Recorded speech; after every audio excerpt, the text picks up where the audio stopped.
Welcome to the Feelgood Portugal show on a Saturday night at 10 o'clock Portuguese time with me, Mr. M, and me, Mrs. M. Hello. Hi, everybody. Thanks, everyone. Can I change my name just so people also know my name is Louisa? Oh, okay. Be like that.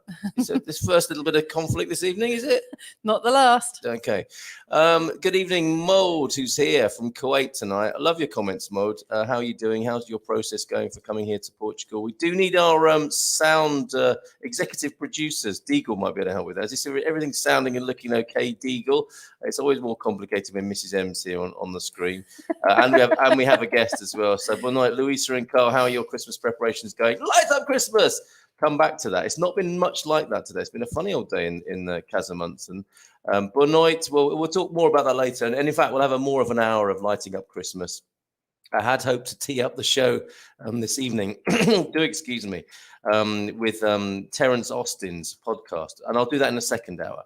So we'll have a chat with Dr. Mick in this first hour. We're catching up where we left off back in March 2020. So we'll be talking about our main theme tonight. Is this the future? Because we didn't know, kind of, what it would be like looking from March 2020 when I first spoke to Dr. Mick, and we're having a catch up tonight to really talk about, is this the future you envisaged? No one's got a crystal. Well, some people have got crystal balls. In fact, Mrs. M literally has got a crystal ball. Two. Why do I say things like that? I have no idea. You set yourself up. Some people do have crystal balls, and some people, call the future and so on. But I think this has come as a massive surprise to most people, the situation we're in. And that would include people who've moved to Portugal for their retirement and to be expats. And where do we go from here? So, what are you doing? She's disappeared into her crystal ball, everybody. All right, stop larking about. Try and be professional, if you don't mind. Okay, Kirsten's here as well from Arizona. Fantastic. Great to have you here, Kirsten. It's easier, isn't it, for people in the States to join us on a Saturday night. Jackie Grant is here. Also known as Jacqueline CDM, I believe. Bonoit neighbor. Seriously? Oh, Bonoit. I think so. Really? She might just be wanting to use a pseudonym tonight because there are certain things she may wish to say. Well, in that case, we shouldn't really reveal who people are. That's why I said possibly. I got really told off once when I said, I've got such and such in the house and didn't use their pseudonym. They weren't very happy with me. Oh, that's very unprofessional. Benoit from Oregon. After all I've taught you, Desiree Tournier is here. Desiree, great to see you here. Thanks for being here this evening. You wanted to respond to that, didn't you? I was just going to ask again that same question I've asked a couple of times. How do people get those really cute little S's? I see. Bless you, Desiree. You've become a member. Thank you for drawing my attention to that. Yeah, a YouTube member. It has that special insignia. The sort you might want emblazoned across your chest, right? Yeah, to me, they're superheroes. It almost looks like a Superman. It does. They are. That's what they're like. Well done, Desiree. Thank you for that. I didn't even notice, and I'm sorry I didn't. Benoit from Leaf and Susan as well over there in the States. The Kings, fantastic, and Eric's here from Mexico as well. Benoit desde Mexico as well. Lisa M. Botar Noit from very good. That's always good. We're never sure. We're still not sure after 4 years. Whether it's right to say tarde or noite. And I think, what usually happens? If you say it as a foreigner to a Portuguese person, they just say the opposite. I think it's noite when it's actually dark. You say that. I will go for that. That's what I got from our babysitter. Technically, yes, but people will still say the opposite to me, it turns out, just to fox me. Good evening, Fox. Good evening from Belfast, from Peter Stewart. Brilliant. Peter, thank you for joining us from Belfast. Jay as well, enjoying our email conversation. Jay and Diane, looking forward to meeting you. Sorry it wasn't such a great day in the Bay when you turned up the other day. Ooh, Cindy B, who is in the Bay as well. Cindy B, I want to introduce you to Desiree, who's here. Perhaps you could talk to each other in the chat tonight. Love the music. It is really laid back and groovy, but it has to be muted every time because it's some sort of copyright infringement, as it turns out. So enjoy it while it lasts. Bon night, Louisa and Carl, you say, Cindy B. Great to have you back. And let's meet up soon. As soon as you feel ready, let's do that. Yes, sounding clear. Executive producer McKillen says, if Louisa leaves, don't turn off. Just set headphones on table. He's good, isn't he? I'm ready. Like, he's when the kids call, I will take it off. Susan Taxi are here as well. Here for a few minutes. Good morning from, you can read that. I don't think I can. All right. I will go with Sarjaravi. In Finland. How did I do there, Suze? Try that again. Good evening, everybody. Jay and Diane here. Gemini Bradshaw's here as well.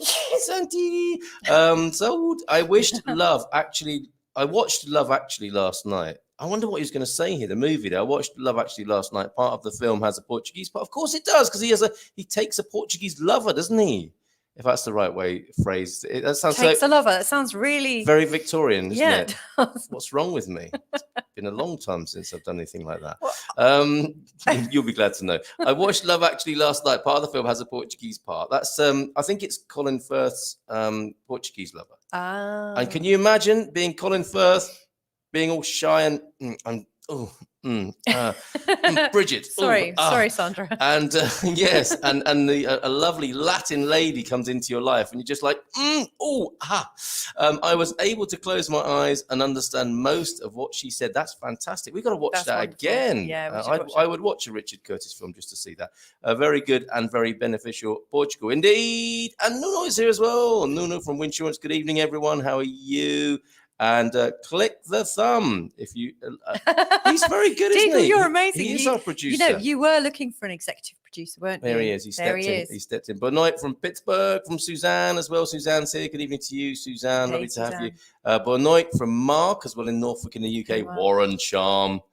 I did it in Portuguese. He keeps coming up trumping with these tunes. Warren, oh, that's your man. That does the music. Yeah, I can't thank you enough. And we will play I Did It in Portuguese. I asked Carl earlier if if you could. She's got a request. If I could write some lyrics, would you do the music to it? As I was kind of going through the potential lyrics in my head, I was kind of delivering it kind of in the style of you. And then Carl said, "You don't need him to do it." So watch this space. In an awkward position. I don't want to overload you, Warren. I mean, you've been so giving to us. You really have. It's amazing. Yeah, no, as usual, autocorrect strikes. We know that, Suzanne. We better bring Dr. Mick on because he's getting twitchy in the background. I don't blame him. I mean, if we keep going on, he'll just drop off backstage there. Bon dia todos from Ubium as well, who joined us. That's an amazing name. It is a great name, isn't it? Which I never pronounced correctly, I'm sure. We have got Dr. Mick. I'm just keeping him on his toes.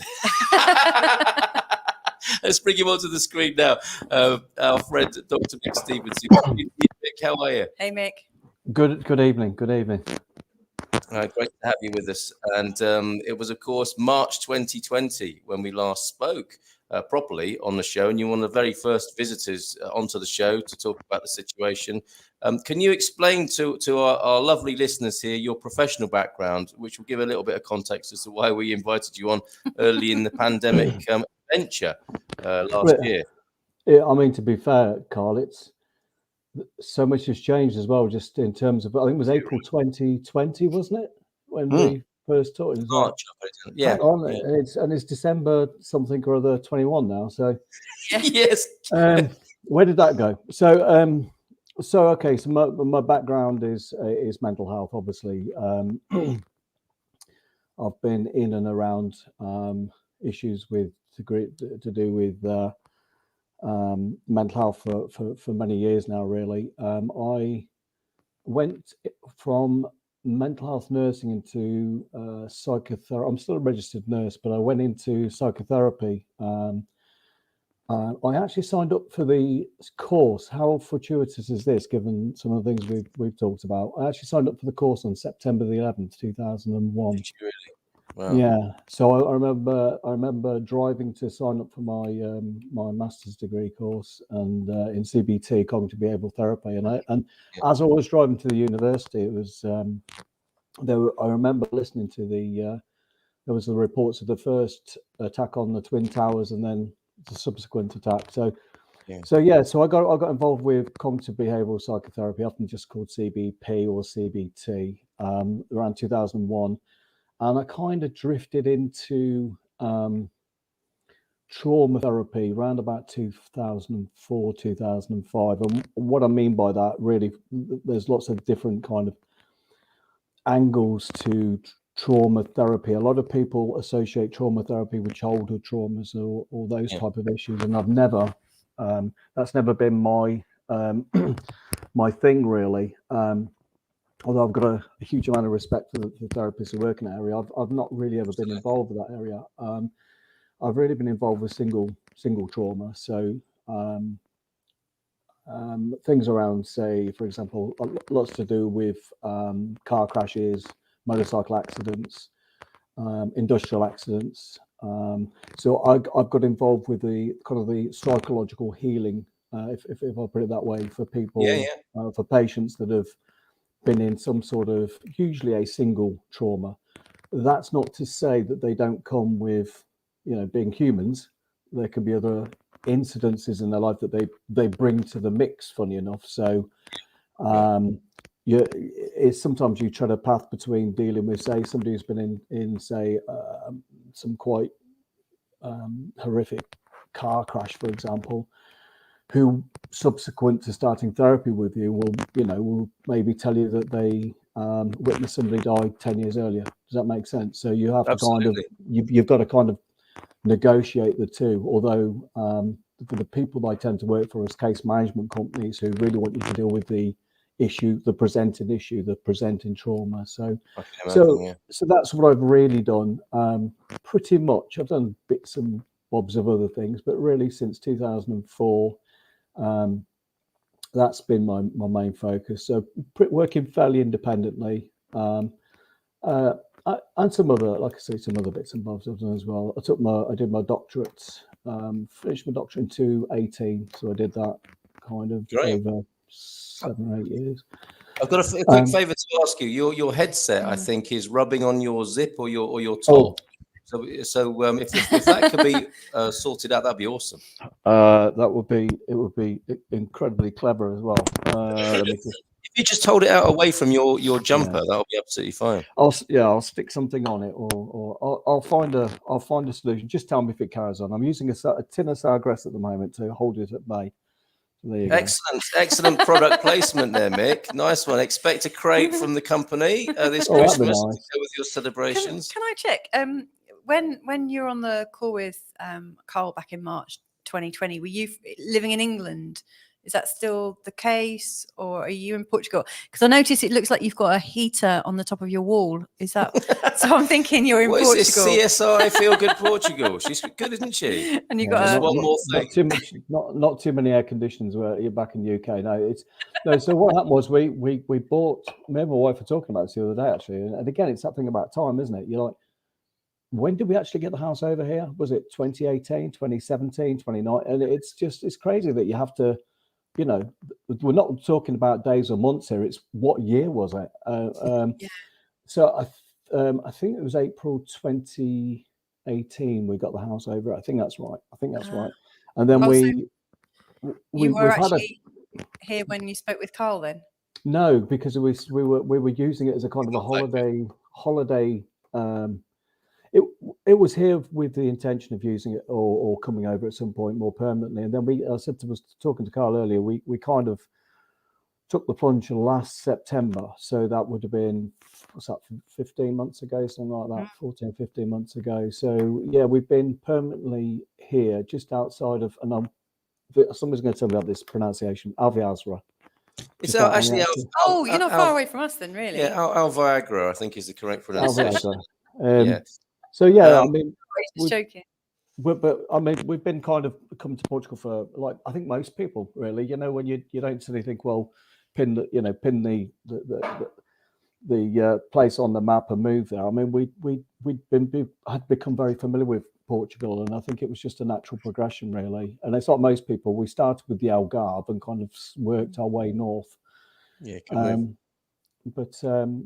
But yes, Well, that was it. That's how we got talking, wasn't it? Because you had an interest both in Portugal that we shared and made you an ideal candidate for Good Morning Portugal, but with your experience and professional expertise, I was thinking at the time, okay, this is going to be quite challenging for people on two levels. It's challenging for everybody facing this situation, this new situation for humanity, but an extra level of complexity for new expats in Portugal. And that's why it was really helpful to talk to you. And we went at it from a very positive point of view, I think. And I remember one really great thing you said was some of the best therapy is with your mates and it's informal, and how important it is to have your network and your friendship circle. And I'm sure that has been proven true for many people in this pretty challenging time.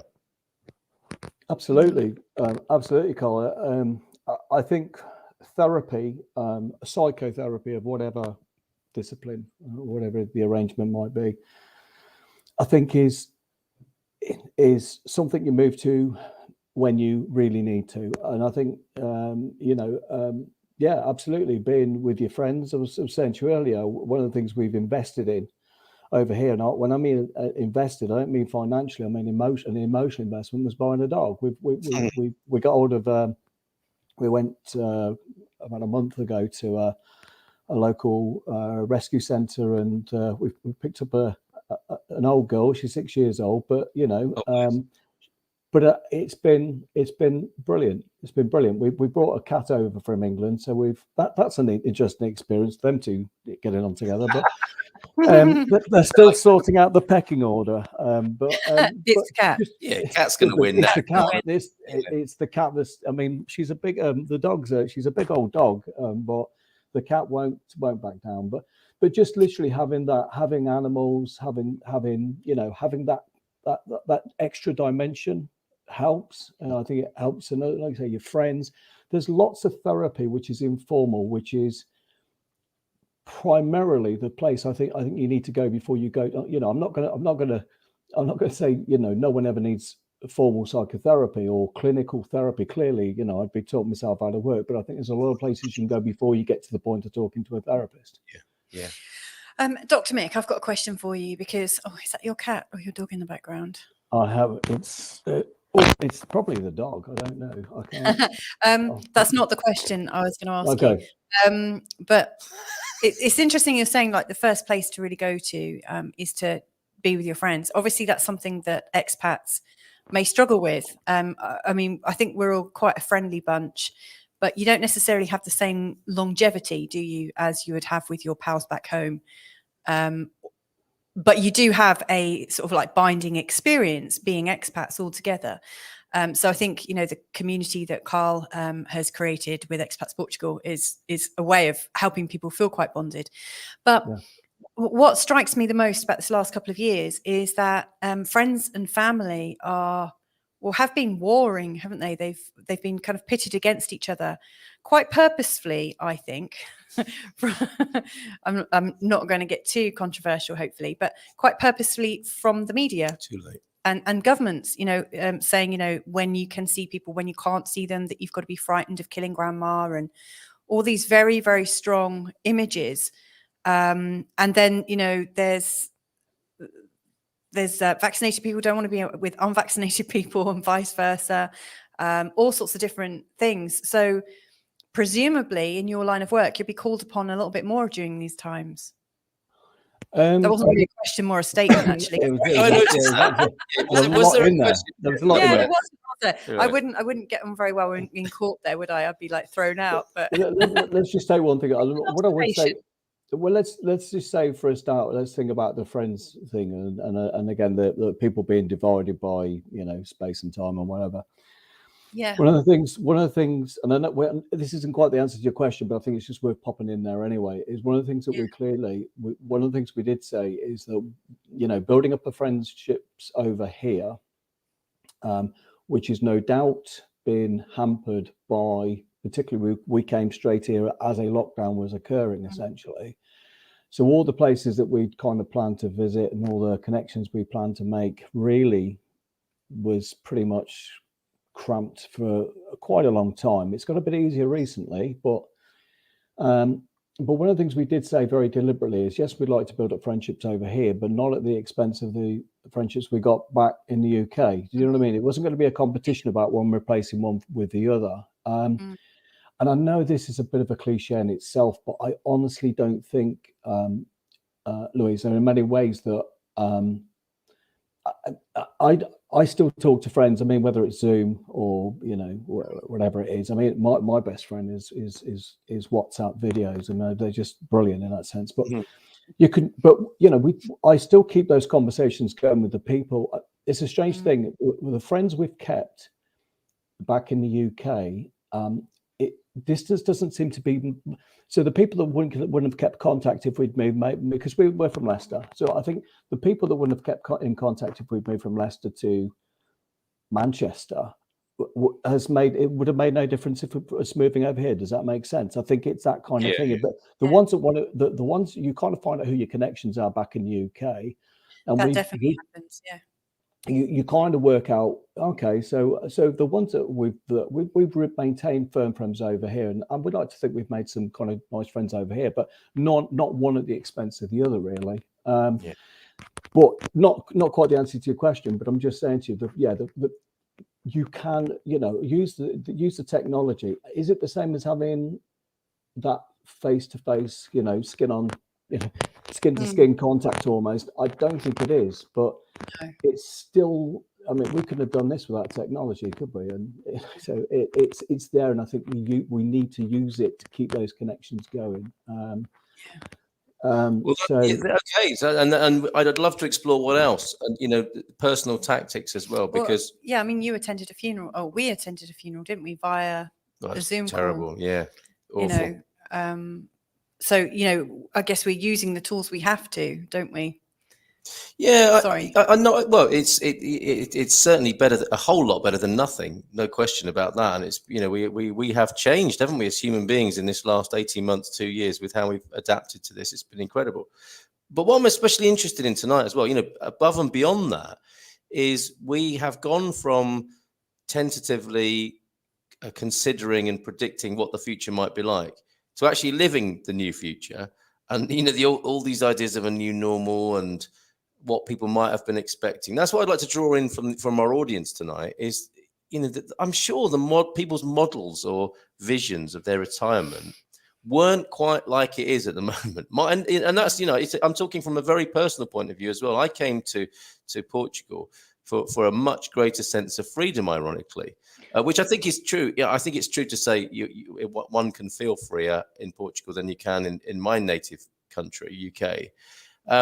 And there we went from feeling in the last few months that things were lifting off to just straight smack down, you know, new restrictions, a Christmas that's going to be affected, home working. And this has an effect on people. It's not, you know, the best way to upset a human is for them not to have their expectations met, right? That's number one, enemy number one of upsets, isn't it? And that's what's going on. So, and I'm not trying to ask you a long-winded question here. It's just to broaden the discussion and invite everybody in. I think that's going on. You know, we can consider and talk about tonight what we do about that now that our expectations have been changed. Should we adapt to this as a way of life? Or is now the time? I mean, is there a psychotherapeutic tool or insight or school of thinking that is encouraging, okay, the old normal's not coming back. We've got to build something new. And do we get on with that now? Well, when we talk about, you know, the situation, I think we might be seeing this thing slightly different, because I think the situation is more fluid, perhaps. I don't know what the new normal is, because nobody knows what the new normal is. We don't know what it is. What I would say is that one of the real challenges at the moment is too much information coming into our heads. Okay, I think,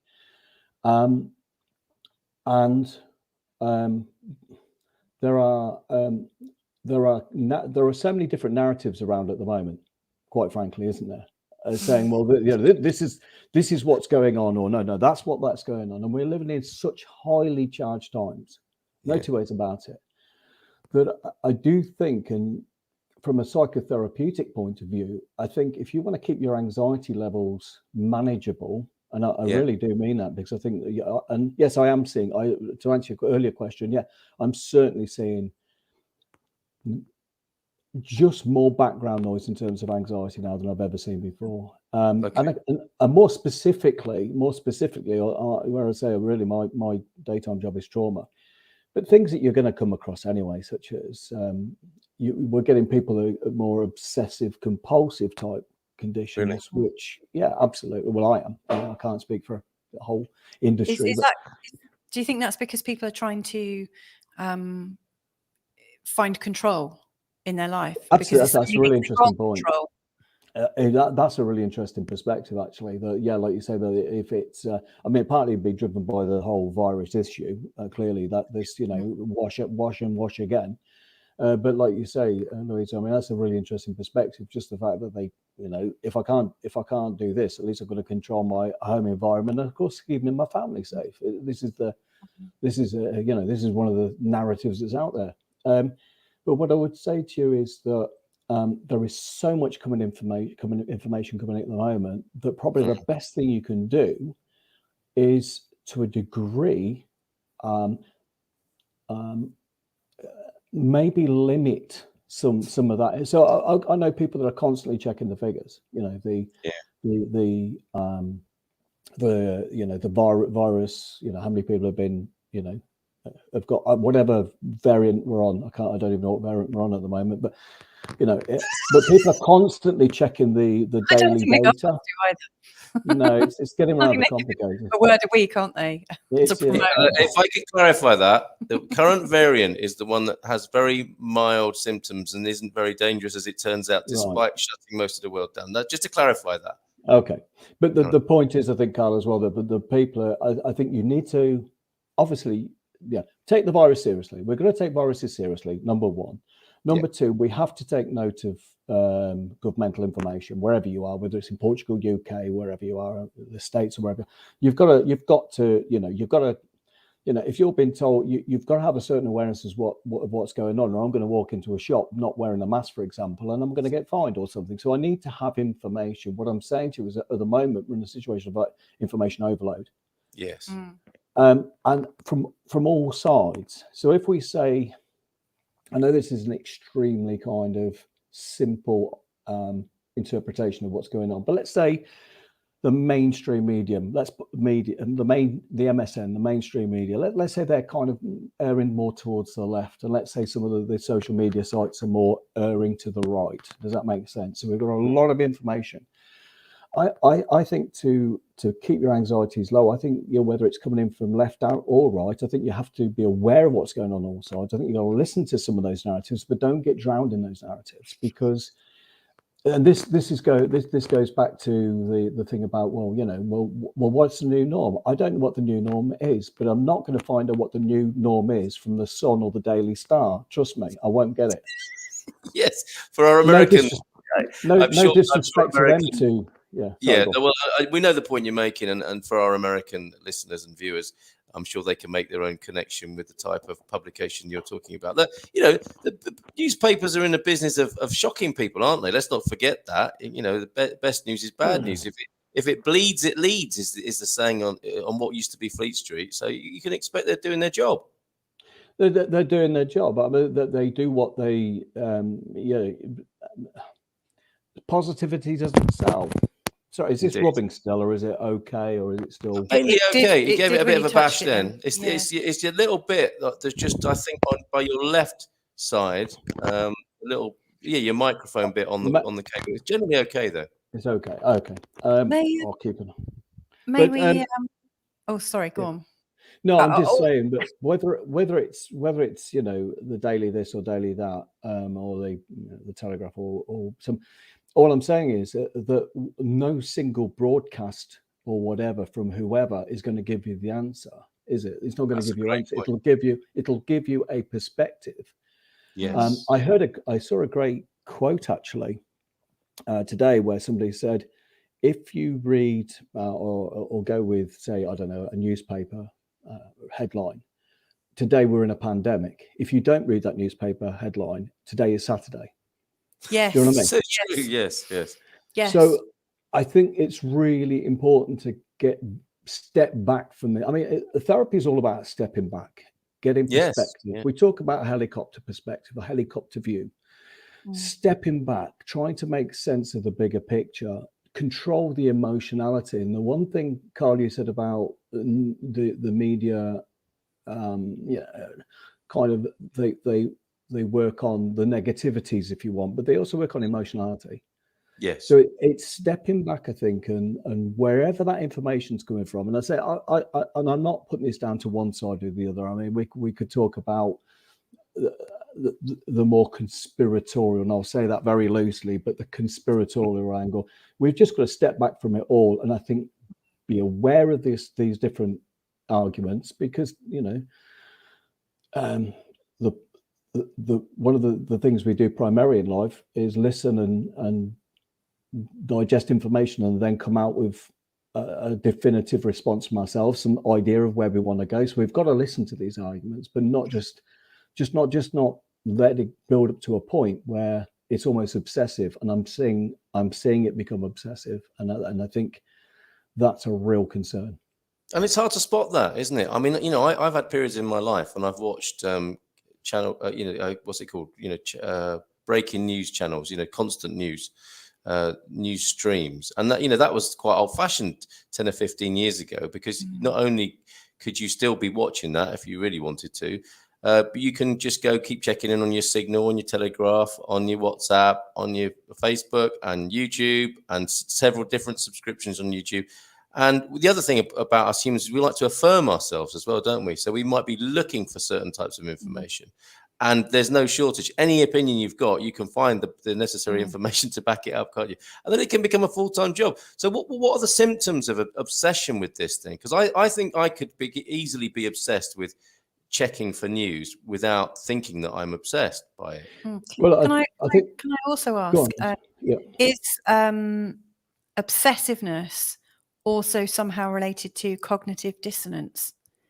Because like when you're obsessive about something, it is usually to the it's to such an extreme that you can't entertain anything else. And as in the self-affirmation. And then you lack the awareness maybe to look at other information, and you could suffer from cognitive dissonance. I would actually quite like a definition of cognitive dissonance as well, because you won't get it from me, Louisa.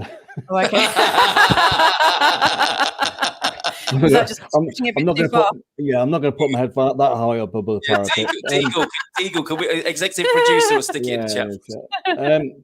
I mean, also, let's not forget confirmation bias, which is where what you're doing essentially is you're constantly reaffirming one side of the argument or other. Now, the way I would interpret, if you take that bias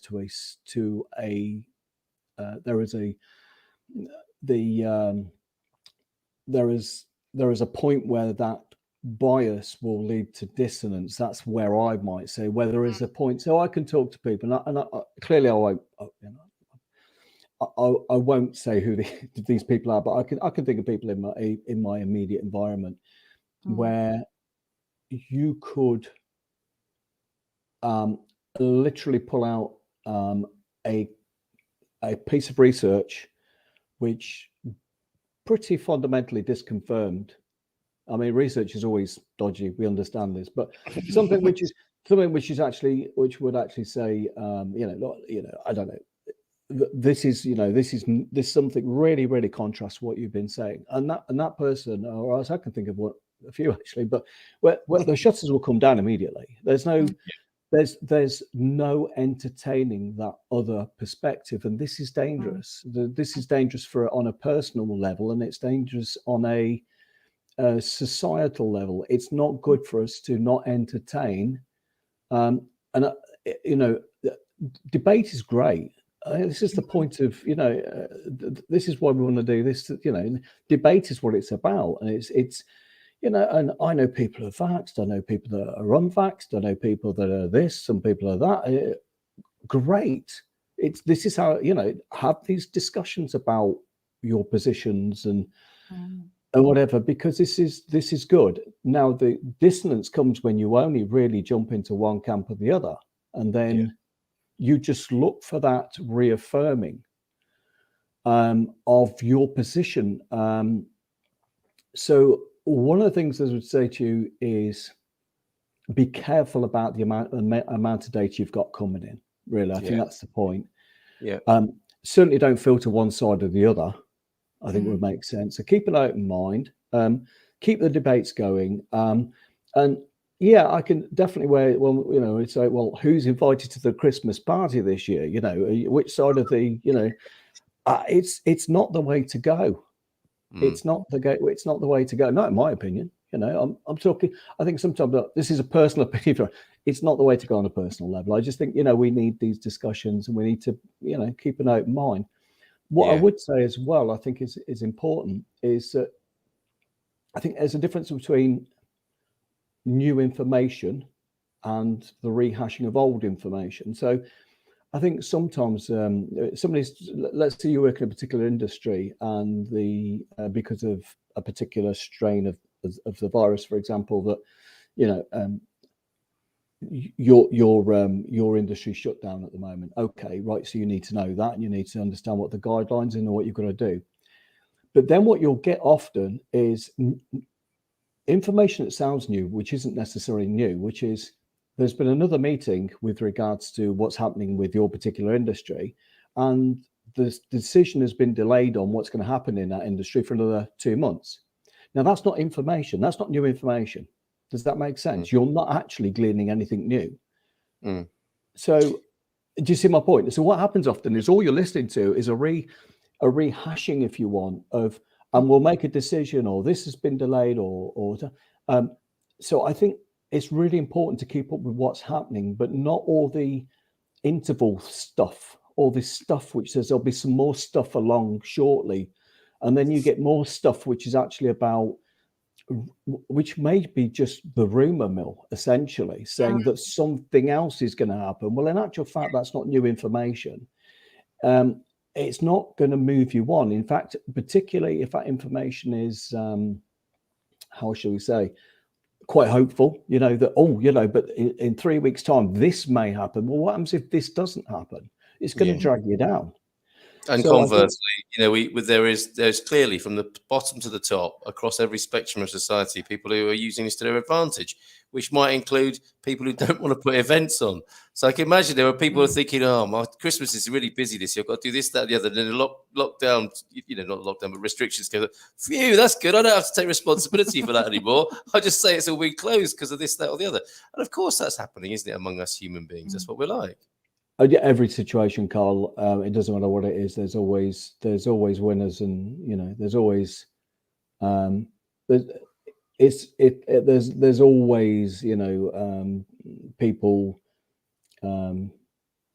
profiteering. I'm not necessarily making but people. There's always winners and losers in any calamity. And calamity is interesting because that's what we're in at the moment, isn't it? So I was explaining earlier on. I was having a conversation with somebody about calamity. And it is lost in translation because, it's not exactly calamitous, is it? It's just, it is, I would say, if you were to sort of put it in English, rather than a translation, which is probably where that's come from, it's like, it's a situation of great concern, but that's hardly a calamity. Just for anybody who is confused about the state of calamity idea, this is a government at the moment in Portugal where there is concern and observation of what's going on is how I would see it, and they've put some restrictions in place to suit their level of concern, I would say. Yeah. So let's go to a few comments and see what people are saying. We've got some amazing comments. I'm sure we have. We usually do. Sorry to have kept you so long, everybody. Eric is saying, don't worry too much. In Austria, several officials are already resigning. Perhaps that will create a snowball effect. Well, yeah, I really hope so. I've been watching that, Eric. Thanks for reminding us about that. Linda D. Olaf from New Mexico. One day soon I'll say hi from Braga. We can't wait with you on that. That's fantastic. Governments are getting scared. They have just 2 months left to give us have us give up human rights, says Eric there as well. Hey, Eric, I'd like to know where your 2 months has come from. Yeah, Let me know. what's going on in Mexico. Greetings from a new undisclosed location. That sounds really as a man of the moment. You haven't seen me. No, we haven't seen you, Raphael. Not your average globetrotter. How are you, mate? It will be okay in the end, and if it's not okay, it's not the end. Nice one, I love Eric. that, yeah. There you go. There's your new normal. Good evening, people from Lee, who may well have something to say on this. Santino, good evening to you, Lee. Thank you. That was for my sneeze, wasn't That was it? some Bless time you. ago, isn't it? Yeah, 15 minutes today on Memrise. Well done, Deagle, learning the Portuguese. And let me see if I have got this, just to play the first bit.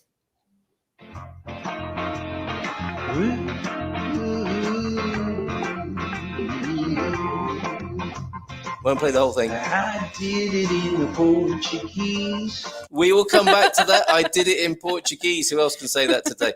Evening, everyone. We'll catch up. That's Warren, who's here earlier on. I hope you're still here, Warren, to hear that. And we'll play the whole thing later. Don't worry. Evening, everyone from Fiona. We'll watch the full show and catch up. Keep lighting life up. Oh, we don't need much encouragement, but thank you for that. Hello and good evening, people from Claude Greengrass. What a great name. Excellent name. Pretty good pronunciation, except that the J sounds like a Y in Finland. So do children say Sarjava. J instead of it's Y? Y? It's a in Dutch. It's and I might get shouted down for this, but it's a lange I, like a long I. Ooh. No. I mean, I've got a Flemish grandmother, so she used to say lange I. I'm sure there's a cream you can get for that. So Sarjärvi is like Sarjärvi. J being my favourite letter. This is unfortunate. You don't get to say it. Oh, here he is. Happy to do that. Oh, look at this. Oh, wow. In an intercontinental collaboration, kind of like a geographical left brain, right brain. He's on the same page, isn't he? I don't actually know if I'm a good lyricist, but thank you anyway, Warren. It'll be astrological and maybe and possibly astronomical. BBC via NPR had Lucia Moniz on during their piece about Lisboa last week. She was our Portuguese Dulcinea to see Firths.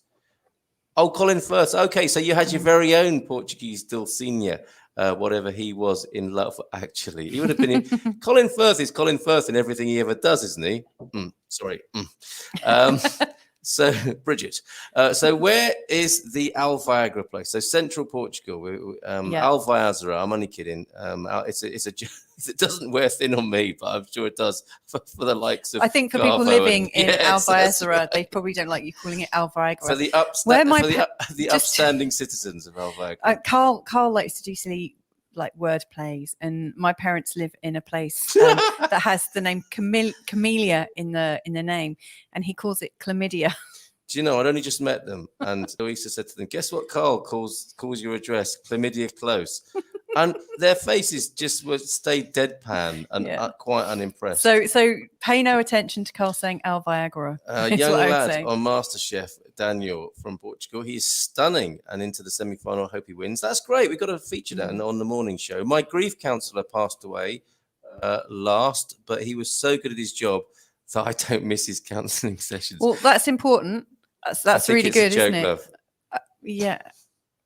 Yeah, but I mean, no, that is the whole point of coaching and counselling, is that people don't need you and they don't miss you. Yeah, he's not missing his grief counsellor. But actually, grief, even though it's a good joke, grief, I think, would be the thing that's coming up at the moment for most people. Like the grief of the lost expectations. A bit like, when you break up with somebody and you have to grieve the future that you were expecting to have. Yep, absolutely. Yep, I get you. My new normal is currently 100% off news and social media. It's been great. There's someone taking your advice there, Dr. Mick. That's fantastic. Carl, our grandparents lived through World War I, World War II for 5 years. Life changed, adopted, and they came out looking at things differently. Well, I'd like to know about those everyday stories of people, because what we've been taught, the history of the so-called Great Wars, is probably a version very different to what you might hear from everyday people. And I would really love to hear from, but from both sides as well, the everyday people rather than the grand historical narratives. I think it's probably really important at the moment. Yeah. But a good point, Deagle. Yes, expectations. I find I always have to manage them. And your line of work, I'm sure, What is Desiree? Oh, sorry, I read that as Deagle's comment there, but yes, is that your own you're talking about there, Desiree? Do tell us more, please. Simon, I need some glasses. They're so expensive in Portugal. Cars and spectacles. Are they? Yes. Oh, That's not the reason why I'm not getting them. I believe it is I'll too get you soon some. to call. What is the new normal, really? Well said, Susan. And I think, it's right what Dr. Mick's saying. It's work in progress, isn't it? And we never really knew either, did we? And what was so great about before, it had its shortcomings, didn't it? Linda and I have moved into the retirement stage during this period. That was helpful in that we knew things would change. Okay, a concurrent transformation going on there. Interesting, Warren. So all bets were off in a way anyway. Carl, we continue to adopt to a new normal, be it health economy or IT. If we stayed still, we'd be cracking to bits of flint to get 2 bits of flint to get heat. Yeah, it's true. It's true. It's as though I'm sort of being characterized as the guy here who wants the old normal back. I'm not sure I do. I was always moaning. I was always moaning about the old normal, wasn't I?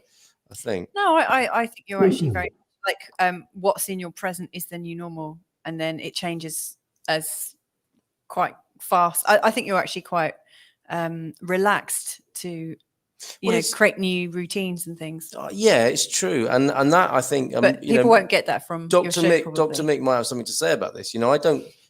A lot of personality traits that are seen as positive are things that have been developed as a way of managing difficulties, aren't they? Our personality development is a way of surviving often, and it can be used. It can be overused. So my spontaneity, which I think is a personality trait that's come from my childhood as a way of surviving, means that I can be over spontaneous or too lacking in detail, and that's the sort of thing I'm talking about. As I get into my older age, I really like the idea of living in Portugal for the rest of my life, and creating a family homestead here. And I'm uncertain, in some ways. And I don't want to sound dramatic, but a bit of a red line for me is the mandatory vaccination as a general principle for humanity. I don't personally, this is a personal opinion, I don't see that as a right thing to do to a population or to people. And it would change my view drastically of Portugal if that were to happen here. And that's what I'm talking about. It would change your view of any country, wouldn't it? Oh yeah, absolutely. Yeah. But if this country that I love and live in did it, I would be quite shocked, and that would be, like I say, a red line for me. And I think that's an interesting phrase that's getting used by more and more people. What their red lines are. It's helped us define those sorts of things, isn't it? There's a couple of really interesting points there. Can I just the thing about being optimistic or these kind of characterological traits that we have? Personal view on this, I think, would be. We may have talked about this one previously, Carl. I cannot quite remember, but I find optimists tend to suffer worse in times like this than the pessimist. Okay, you see it in trauma as well. So if I'm working with somebody who's had a very traumatic time in their lives, and their background is really controlled their lives well, been very positive about their lives, would say that they've got their act together. You often find after a trauma, the optimist will actually struggle more than the person that comes to me with actually quite a pessimistic outlook on life and who's had lots of hardships, because they're inured to the whole idea that life is inherently difficult and there will be these challenges every day, really. So there is, I don't think there's much, and again, this is only an experiential kind of point of view, but I don't actually feel when you're working therapeutic with somebody who is a optimist per se, that you're actually going to make more progress than you will with somebody who's pessimistic, because the pessimistic will have a completely, they've already seen life as kind of, they've already got their baseline of what they expect. So in actual fact, anything that does get better will get better. So what I'm saying is any improvement they'll be happy with. Now, I'm not saying that's the right way to live, but in this situation that we're all living through at the moment, people like yourself or people that have come here to retire and saying, oh, I'm really pessimistic, I'm optimistic, or I have been optimistic about the future, will struggle more than people that say, something was going to go belly up, because something always goes belly up, and That's they tend to survive better. The other thing I point out is this thing about red lines. Humans have got this habit of drawing red lines, and let's take the example of the let's say the partner who has maybe an abusive partner. I mean, again, it's not my area, but I've been around nearly 60 years old. I've seen enough in my time to understand some of these issues. But let's say you've got a partner who is living with a mean or quite aggressive or dismissive or abusive partner. And this partner comes in at 2 o'clock in the morning, and this person maybe comes into therapy, and they say, look, I've had enough of this person coming in at 2 o'clock in the morning, spending all our money down the pub and whatever. So they say, look, this is the red line. You've got to change. When we've got to, you're not carrying on like this. You've got to start coming in, a bit more early or whatever. So the person maybe behaves themselves for a week or two, and then they start transgressing again. So the red line now goes back to 2:30 in the morning, and then the red line goes back to 3 o'clock. So what you find often is when people red lines, we often overwrite our own red lines. Does that make sense? Yes, yeah. We're because very there's good other information becomes available. Well, confrontation. It's a confrontational thing, isn't it, as well? Or we've got so much invested. Crikey, the social investment model, something I used to have a lot of dealings with years ago. So the social investment model works actually quite well with the situation here in Portugal for expats. And what I mean by that is social investment is this theory that the longer you're in Portugal, Carl or Louisa, the longer you're here, the more you're invested in terms of friends, in terms of money put into the local community, financial. You buy a car. What was the first thing we did here? We bought a car, and so you accrue a certain amount of physical goods and connections and emotional ties. So you're building every single day. You're building new things into this relationship. So it becomes increasingly difficult then to back out of that situation. Okay, this is where dissonance comes in. If you've smoked cigarettes for 40 years and you've poured an awful lot of money into cigarettes over the last 40 years. I'm not anti-smoking per se. I mean, I did smoke up until a few years ago myself. But what I'm saying to you, I'll try to give an example of where if you've spent a lot of time, you've smoked, you might have enjoyed your cigarettes, but you've done that for many, many years. If somebody actually comes up and goes, hey, after 40 years, this is really bad for your health, and you start thinking about how much you've invested into smoking, it's a pretty hard gig to turn around and actually then disinvest from something that you've actually put a lot of money into. Does that make sense? It's not the best example. Marriages and relationships are the best examples, really. Where and migration 20 or 30 years. Yeah. Also, I think like one of the premises of, or like one of the functions of the unconscious mind is to keep us safe. And when we consider a new way of thinking, it often feels very unsafe. So we're also likely to persuade ourselves that what we've decided to do was the right thing to do.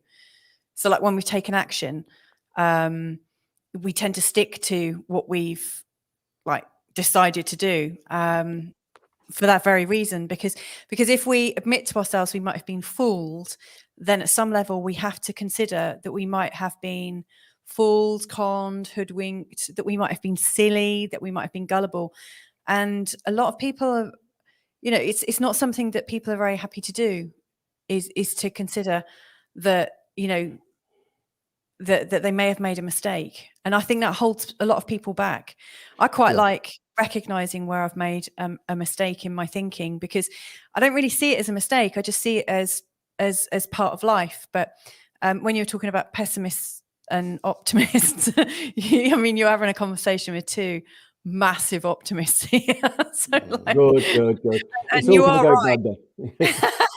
You are right, because we go up and then we go down, and then we go up again. But we're able to get ourselves up, and we're able to persuade ourselves, so that we know that, you know, it was right to be optimistic all the time. We're able to get ourselves up quite a bit. The thing is, Louise, when you talk about you like to kind of, you know, catch yourself when you know, this where if you're on the wrong road or you've done something, you know, it's part of the journey, isn't it? The problem, it is, but you've got to catch it early. Oh yeah, because if you don't catch it early, then that becomes a mindset.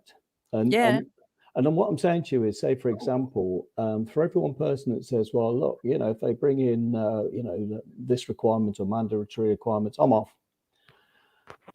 There's a lot of people that will redraw that line. Of course. Oh yeah, But yeah. I want to ask, I mean, you're right. Like, if you don't cut something off, like, you know, if you let it continue, it becomes a mindset.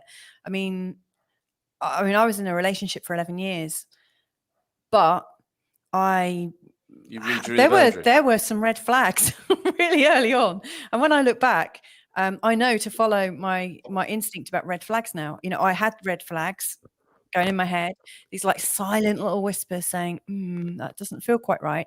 And I chose to turn them off. I very consciously ignored them and distracted myself. We do, and I did that for years. And I could have saved myself 10 years. And it's quite shocking when you think like that. Like when you realize, you know, what you've done. Louise, how old were you at the? I mean, what age? I was how old 20. were you when you got involved, and when did you? I was 20. So at 20, it's very hard to work out what part of your body is up and what part of your body is down. Let anything more complicated with relationships. So I think, and don't forget, I think as well, we often, particularly in those early, we've come to a completely different area, haven't we? But I think there's also, with regards to those situations, we often run out of childhood into relationships rather than we go to relationships because they're a good place to be.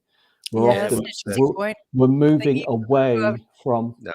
We're moving away from. I'm not saying everybody has an unhappy childhood, but we're trying to go somewhere where we feel wanted, where we feel we are now an adult. So I think we move swiftly into relationships for technical reasons, almost, you know, or emotion, but we're not really there often for this is why then marriages or relationships then fail after X amount of time. You're right. Mick. We're going there under the we assume, you know, that these two people meet and, you know, they fall in love and they go into this relationship and blah blah blah. Love actually, but in actual fact, I think it's actually it's something we operationalize. It's something we do to get out of where we are, which is interesting when you think about moving to Portugal, isn't it? I was just about to say, it does make you think how many people are going over, say, from the UK to Portugal, really because they're moving away from something rather than necessarily. It's not. Yeah, exactly. It's all getting a bit subjective, but. Yeah, I think there's something in that. I think it's a great point. It's a really important point. It's a really important point, and that's not to say people should or shouldn't do that, but it is a it's an intelligent question. It's not a condemnation of people moving to Portugal or Spain or Italy or whatever. It's what I'm saying is that we are often in life, and I think it's like you were saying, Louisa, it's because we work from a vulnerability. We work from a point of vulnerability in our lives. I have this thing. I rarely meet what I would class as very confident people. I might have said this to you before, Carl, I can't remember, but I think pure confidence, or people who would say, people who are really confident in themselves, I think is extremely rare. So I think it's a rare phenomenon. Now, there's a lot of people that say they're confident in themselves, but I think it's a rare thing. So I think that we are threat-based creatures generally. So what I mean by that is if somebody walks down past you in the street and they smile, for example, or they smile and they nod, but they don't say hello to you, you're more likely to remember the fact they didn't say hello to you than the fact that they nodded and they smiled. Does this do you see my point?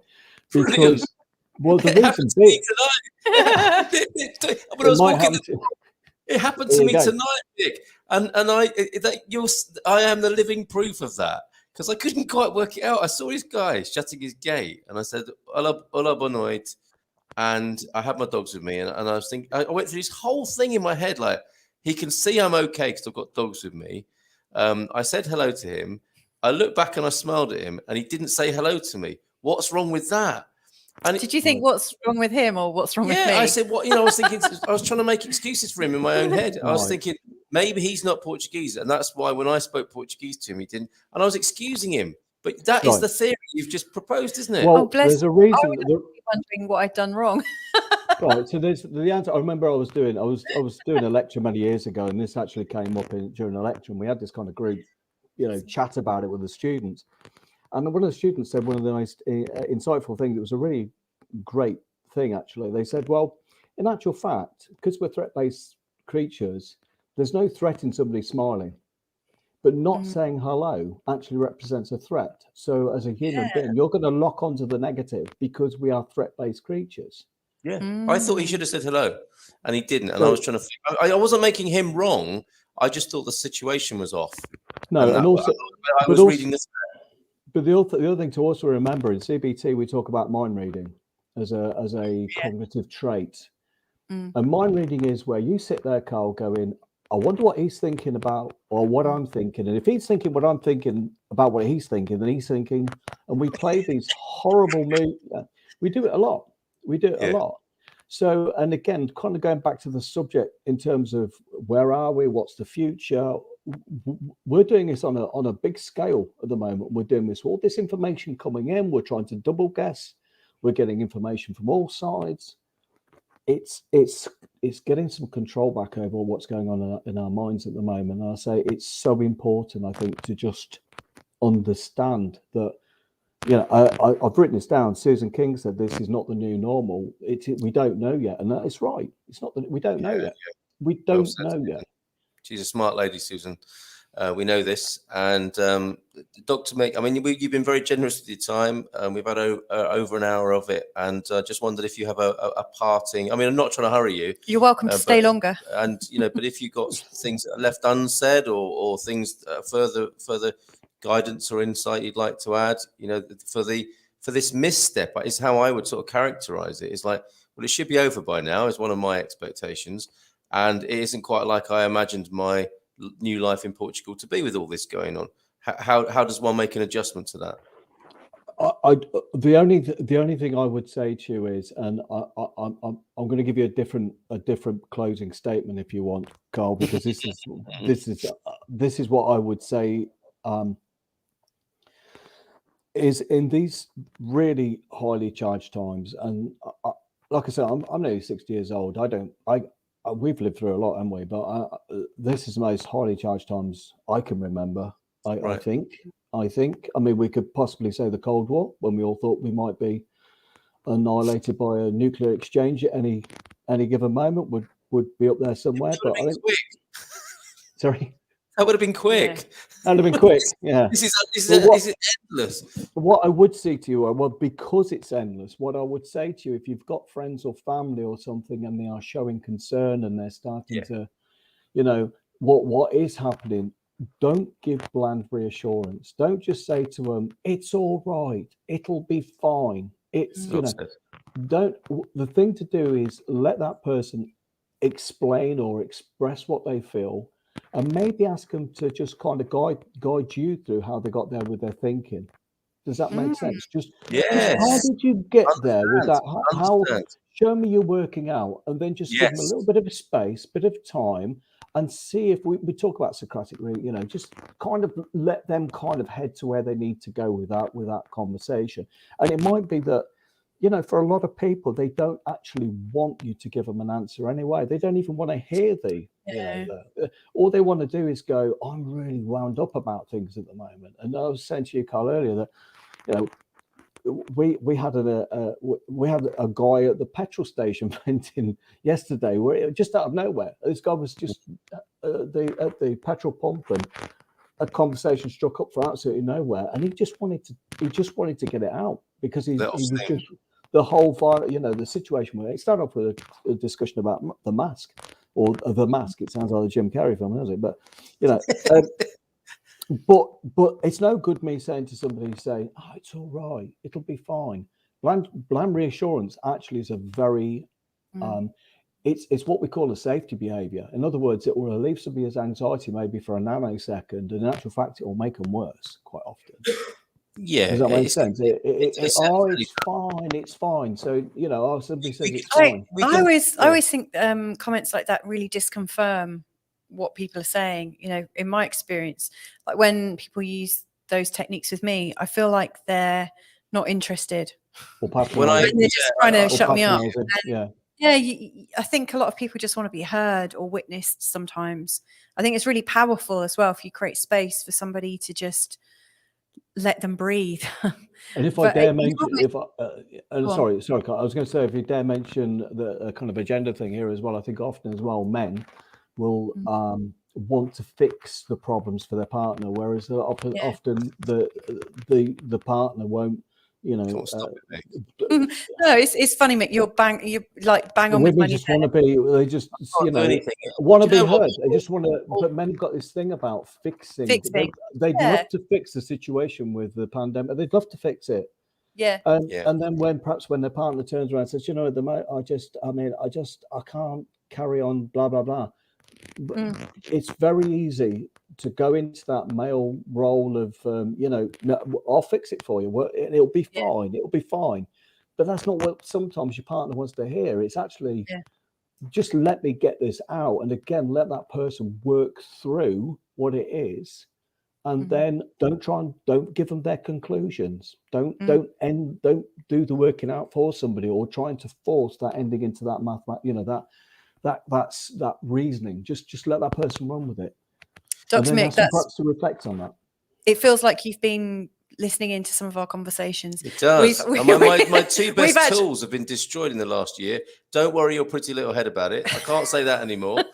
And don't worry, I'll fix this. You know, actually, you know what you should do about this is. I can't say anything anymore. What I've actually started to say to Carl is, look, I want to share something with you, and I'm asking you not to try and fix it. I just want to be heard. And bless him. Then he sits down and he listens. But like, you know, well, that's a threat to his masculinity, Louisa. That's the trouble. It's a threat to his masculinity.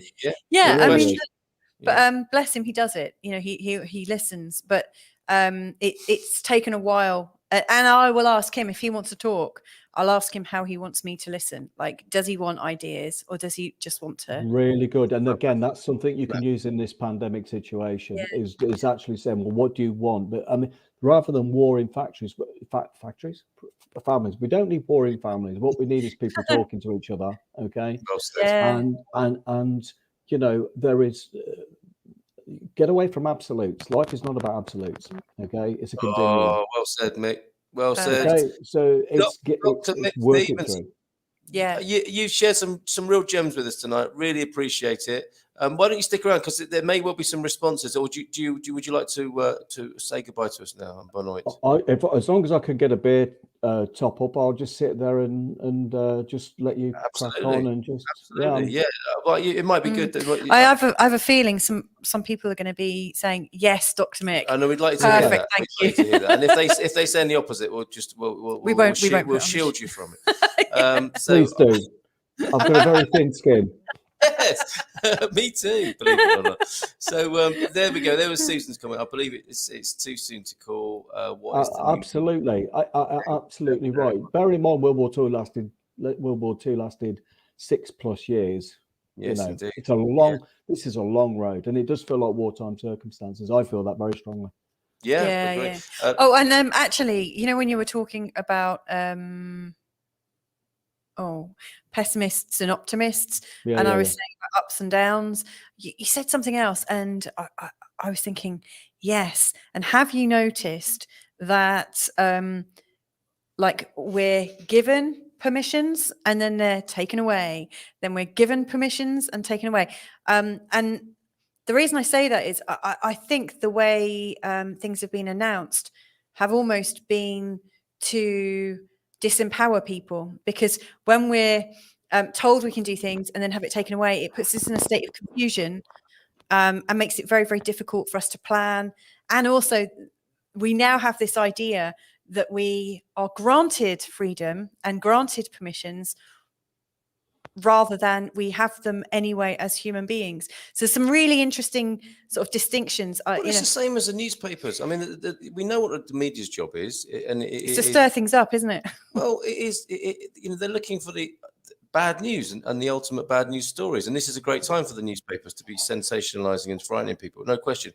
I quite the job like of governments and public health is not an easy one. Yeah. The clue is in government. The word government includes govern, and that is the expectation put upon and meant, which is mind, govern mind. Well, perhaps, but control the civil mind. Yeah, well, that's a little deeper than I was actually going to go. But I was going to, you know, we elect governments to govern us, so in the broadest possible terms, and then that's what they'll do. I mean, I don't know why people are so surprised about that. And public health is a real broad brush issue. It doesn't take into account individuals. You have to kind of take care of that for yourself, don't you? Sorry, this is a little off topic, but I was watching. I quite like JP Sears, the comedian, on YouTube. And he did this classic JP Sears, his latest one. He said it's funny, in the 1970s and 1980s we knew, like, we used to watch the WWE or WWF, World Wrestling F, yeah. Yes. That's the Worldwide Animal Fund, isn't it? The WWF or something. Yes. I can't remember, but we used to watch like the WW whatever it is, the wrestling, and we all knew it was made up. But they didn't admit it. But in the 90s, all of a sudden, the wrestling came out and said, oh, and by the way, yeah, it's all made up. And we're all like, oh, we knew that anyway. It's all cool. And then JP Sears made this comment and saying, well, I wonder how long it will be before the mainstream media make the same announcement. Because, like, you know, I actually can't help but I read something that came into Carl's inbox earlier, which was some Portuguese news about the latest variant that, you know, I don't want to name on the screen or anything. And it was saying there was this calamitous type thing. The numbers were huge. And then it went describing a lot of information. And I had to actually read through for about 5 minutes to actually get to the bit that included any detail about this apparent new variant. And all the big numbers and all the big spiel was actually about previous stuff. And I actually sent it on to Carl. You know, I resent it to him with this little thing saying, look, this is the only bit that relates to the title, and the rest is all made up. I couldn't understand the concern. I just thought I shorthanded it to. Newsmakers are being sensational. Yeah. Oh. But like right. people really do take the news as being true. And actually, I think we're living in the time of realizing that news is actually a business and it's an entertainment. Let's poll our intelligent audience here. I mean, come on, guys. We know that it's a I'm going to let my hair down. Excuse me. It's a oh, literally. Yeah, I'm going to let it down. Right. Okay.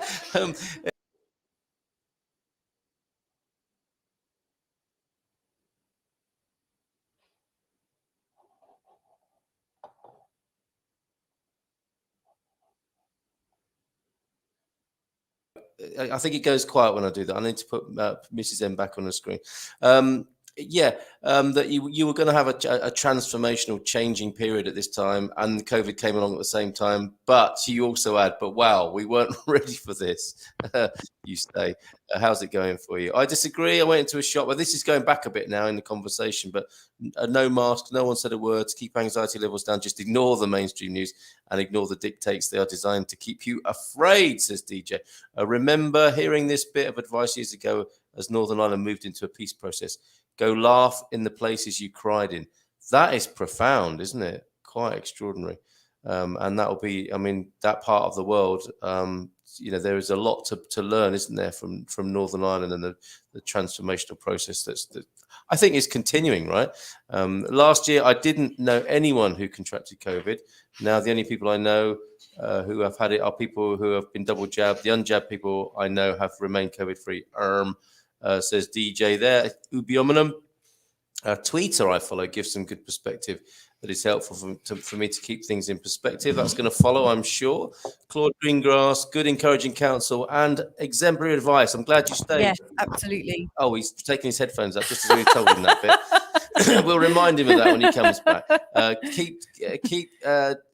helicopter view is important, in my opinion. Try to see the facts, not only proof of your own opinion. Yes. Eric, that's absolutely right, mate. Mm. A great point. I heard that in Germany, you can now Yes. not go to a euthanasia clinic unless you have had this state injectable first.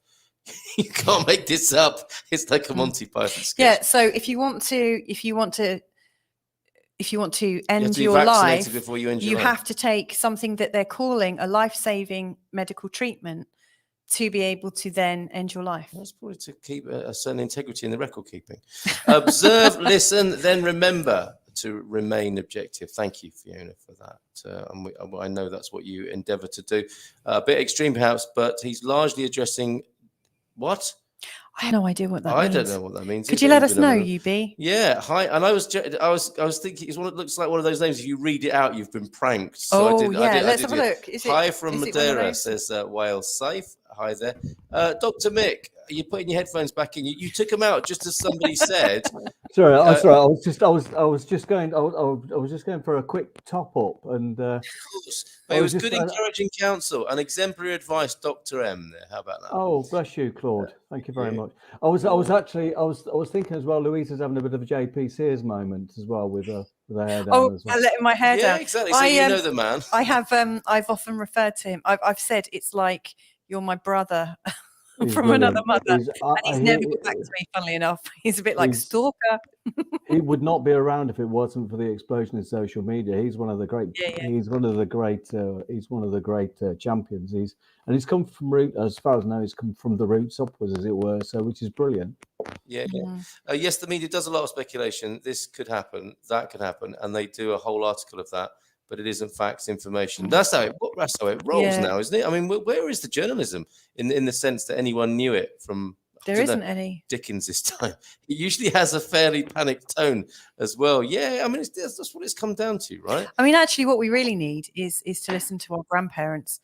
You know, like when I was growing up, I always used to go around to my nan's, and it was my nan that I wanted to talk to when I had concerns, because and Carl talks about, you know, like we need these elders who can say, come on, let's sit down, let's have a slice of cake, and we just talk normally, and well, let me come back to that without doing too much there, you know, and it's all going to be okay, but they actually listen. And we need that. It's a skill set that very few seem to have at the moment. Hold that thought, because we're going back to 1041 in the comments here. Oh, okay. But certainly the role of the elders and what you said about going from childhood to relationships is very interesting, that I'd like to pick up on, Dr. Mick. Finally, this will carry on. Finally, that's ominous, says TJ there. This is all I have to say on the matter. This will carry on until the CBDC, the central bank digital currencies, are introduced. So the name of the show is this the future? Here's a prediction from DJ.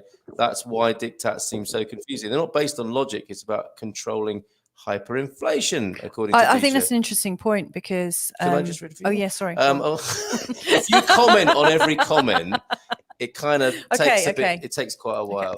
Yeah. I know you're excited about this particular subject. Before we say any more, can I just clarify? She's going to do it anyway, folks. No, just in light of Dr. Mick's conversation point about me. Don't bring Mick into it. No, JP Sears, and that, you know, I'm getting my JP Sears on. I just want to let you all know that I'm not naked. Because like he does most of his shows, naked, isn't he? Yeah. He's always showing off his body, and that's something I don't do. Okay, all right, could be encouraged, possibly. I don't know. Hola todo from Kevin Cavan there. Thank you very much, Kevin. Went to the DJ. You said finally, and that you're having another word. Went to the doctor the other day. He said you've got a very serious illness. I said I want a second opinion. He said, all right, you're ugly as well. Boom! That you're allowed that second go there. Tamara Madeline, get rid of your expectations is key, isn't it? Just DJ, my 18-year-old daughter got COVID last July. That sent her to the hospital because it attacked her ear. She was unvaxxed. It's a bit of anecdotal challenge there for you, DJ. Daily media is like I'm sorry to hear that, Tamara. Don't mean to gloss over that. I hope she's okay now. Yeah, fully.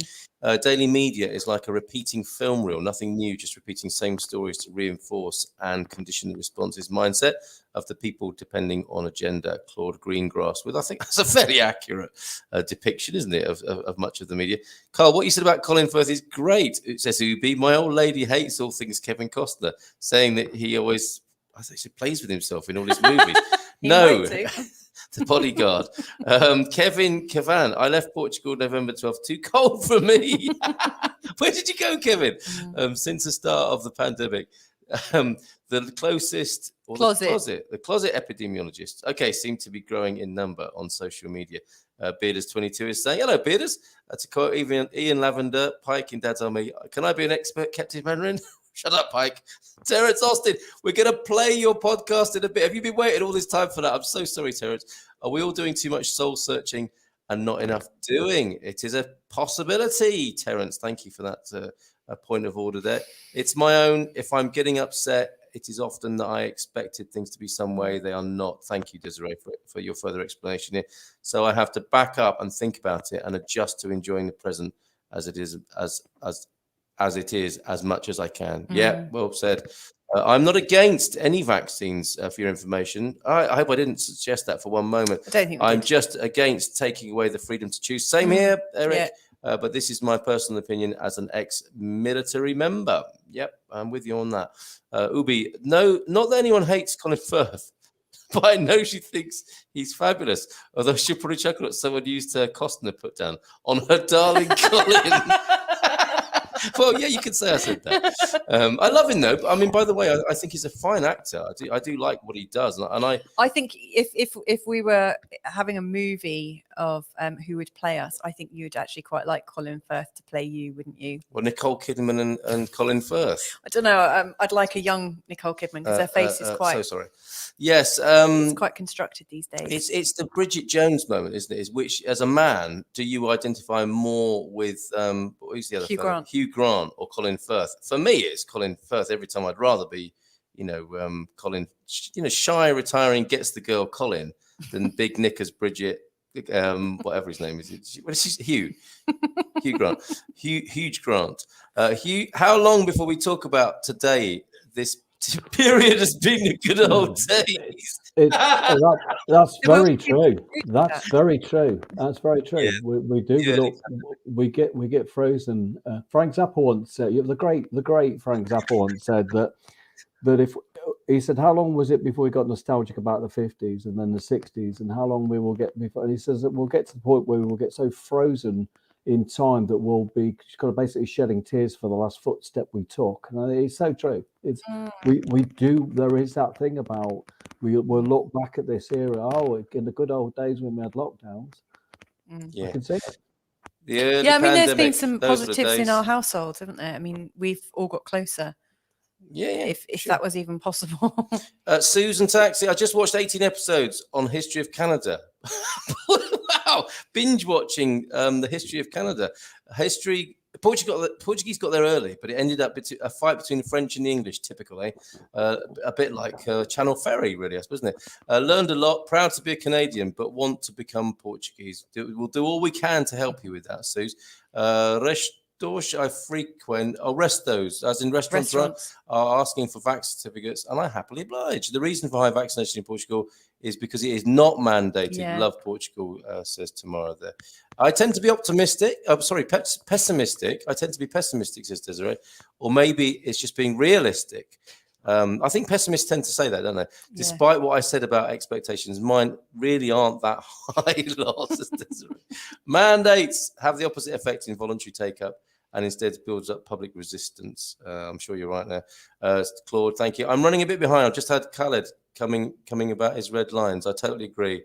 I imagine that many people in the 1930s in Europe probably felt the same way as tyranny took hold, says DJ. It's an interesting comparison to 1930s, isn't it?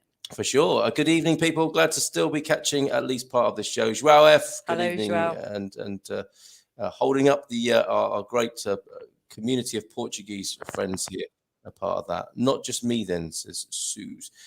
Claude Greengrass, heart there. So much to say on COVID, says Don. The impact is massive. Look at history and how society changed during and post the Spanish flu. Point us in the right direction for that, Don. I am woefully ignorant in that department. I would like to know what is and where is the human race going on the walk with dogs? Don't wink.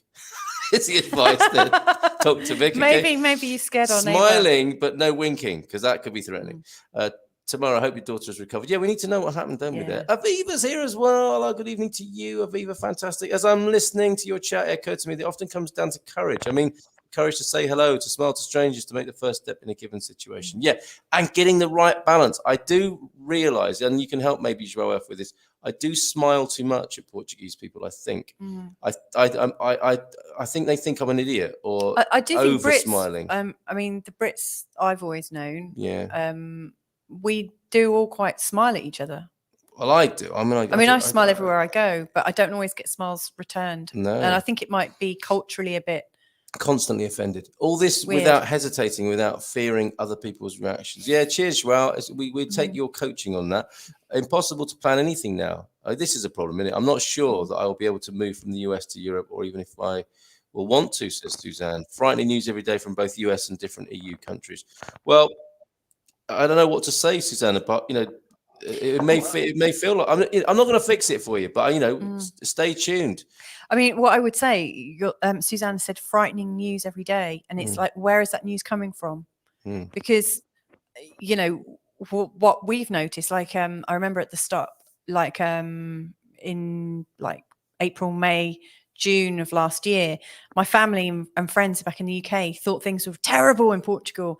And yet everyone I spoke to, we were living with a Portuguese woman, a Canadian Portuguese woman who had a shop in town, who pretty much knew everybody in town. And she was our lifeline, you know, because she was like working and she refused to close her shop. She was really quite fantastic. And she was just in touch with everyone and their family and their family's friends and this, that, and the other. And, you know, we used to ask her, how many people do you know who are ill? And the answers, like, we've asked lots of people, and you know, our response, you know, the response we got did not match the view that my parents had about what was going on here. So yes, Suzanne, it might be worth asking some people in this, you know where to stay in touch with us. You know, we're all happy to share, and it sounds like quite a few people in this community are out and about and have different experiences. The state of calamity being such a good example. You know, can you imagine being an American and then hearing wanting to move to Portugal and hearing that it's gone into the state of calamity again? It's really not as bad as that name might suggest. Aviva, fellow mental health professional, there is a yearning for freedom, and I think people are feeling despondent for what was. I try to encourage people to embrace whatever they can do at this time. You do what you can. That's so important, isn't it? Yeah. And she did, thanks to her care. Thanks for your thoughtful comment, That's DJ. good. There. That's good to know about Tamara, your daughter there. About knowing whether you've made the right decision in life. The truth is, you just never know how life would have been if you had decided differently. Yeah, I guess you got to go with what is, right? Yeah. And Eric, like all of us, I think here, Tamara, I do beg your pardon. I'm sure I've asked you this before, but we're all delighted. She's made a good recovery by the sound of it. It'll be fine. Phone a friend, use IT to contact them, send a birthday card, a weekly or daily invite, Feelgood Friday, wear the yogurt bucket, let us laugh. It did. She's actually selling merchandise now. If you want if you want a yogurt bucket used by Jenny B, Don, as the ideal stocking filler, I'm sure we can sort that out for you. Silent and listen. Yes. 2 words with the same letters. Thanks, Deagle. Aviva, we haven't really acknowledged the deep collective grief yet. Yes, so I was we're early about, on, aren't we? We're early on in this, Dr. Mick. People just need space to feel what they can't yet express. And there's a kind of vacuum effect to that, isn't there? So all you can do is to make the most of every single minute of your life, says Joao. Prepare for the worst, different from being pessimistic, and hope for the best. Good strategy. Eric, thanks. It was scary, but she's well now. We are chuffed to hear that. And that's a good thing, by the way, using that English idiom there. Yes, what is meant by being realistic? Thank you. Oh, sorry. No, yes, that is what I mean by being realistic. Well, turning it into a question. Exactly. If it feels like wartime, but it's truly worldwide war, there's no place that is not involved in and controlled by this war. I wonder, Suzanne, you see, I've got this theory about a Second World War that not everybody, let me put this into a deeper perspective. When I was growing up, learning about the Second World War, the clue was in the name world. And there were certainly countries that weren't involved in the war. And there were people, even countries that were involved with the war. There were everyday people going about their business who weren't involved in conflict. And I think the same thing is happening now. There are so probably many, quite a few villages in untouched. Portugal. Untouched, I would imagine. by it all. And like over this last year, I've got like clients dotted around. I've been asking them for little updates, like what's going on in your country. And irrespective of what we're told on the news, that it's a worldwide event, the realities that my customers have been experiencing have all been very, very different. And also they've changed suddenly very differently Worth at doing different what Don times. says, isn't it? Keep It's in asking touch around. with people. Oh, Yeah. Check with real people. Exemplary Definitely. and elucidative explanations, Mick. Thank you. Can I just chime in with something? It's just Yeah. You can. The thing about the grieving process. We talk about the kind of the Kubler-Ross model of grieving. Yeah. You know, there's different versions, but essentially it's the kind of the shock and denial, and there's a period of anger. That's really important. Yeah. There's a period of anger. The thing about that, though, is it's really a model based on fixed positions. So in other words, the loss of a partner or the loss of, there's no fixed positions with this one. Yeah. So you can't go through your grieving process. It's probably closer, and I'm sorry if I'm upsetting anyone here, but it's probably closer to somebody with dementia, where you've got a loss of, there's a slow change in calamitous circumstances. So Yes. the grief is spread out over a very long period of time, but there's no closure. And I think the thing is, at the moment, with the whole situation, the pandemic or whatever you want to call it, is that there's no closure, because you can't. The model is a great model. I love the Kubler-Ross model, but it's brilliant for fixed positions. I'm not so sure it works well when the thing is still rolling out. Well said, Mick. Yeah. When you said I love the model, I was thinking, what, you like the model of the pandemic? No, I'm not a big fan. The 7 stages.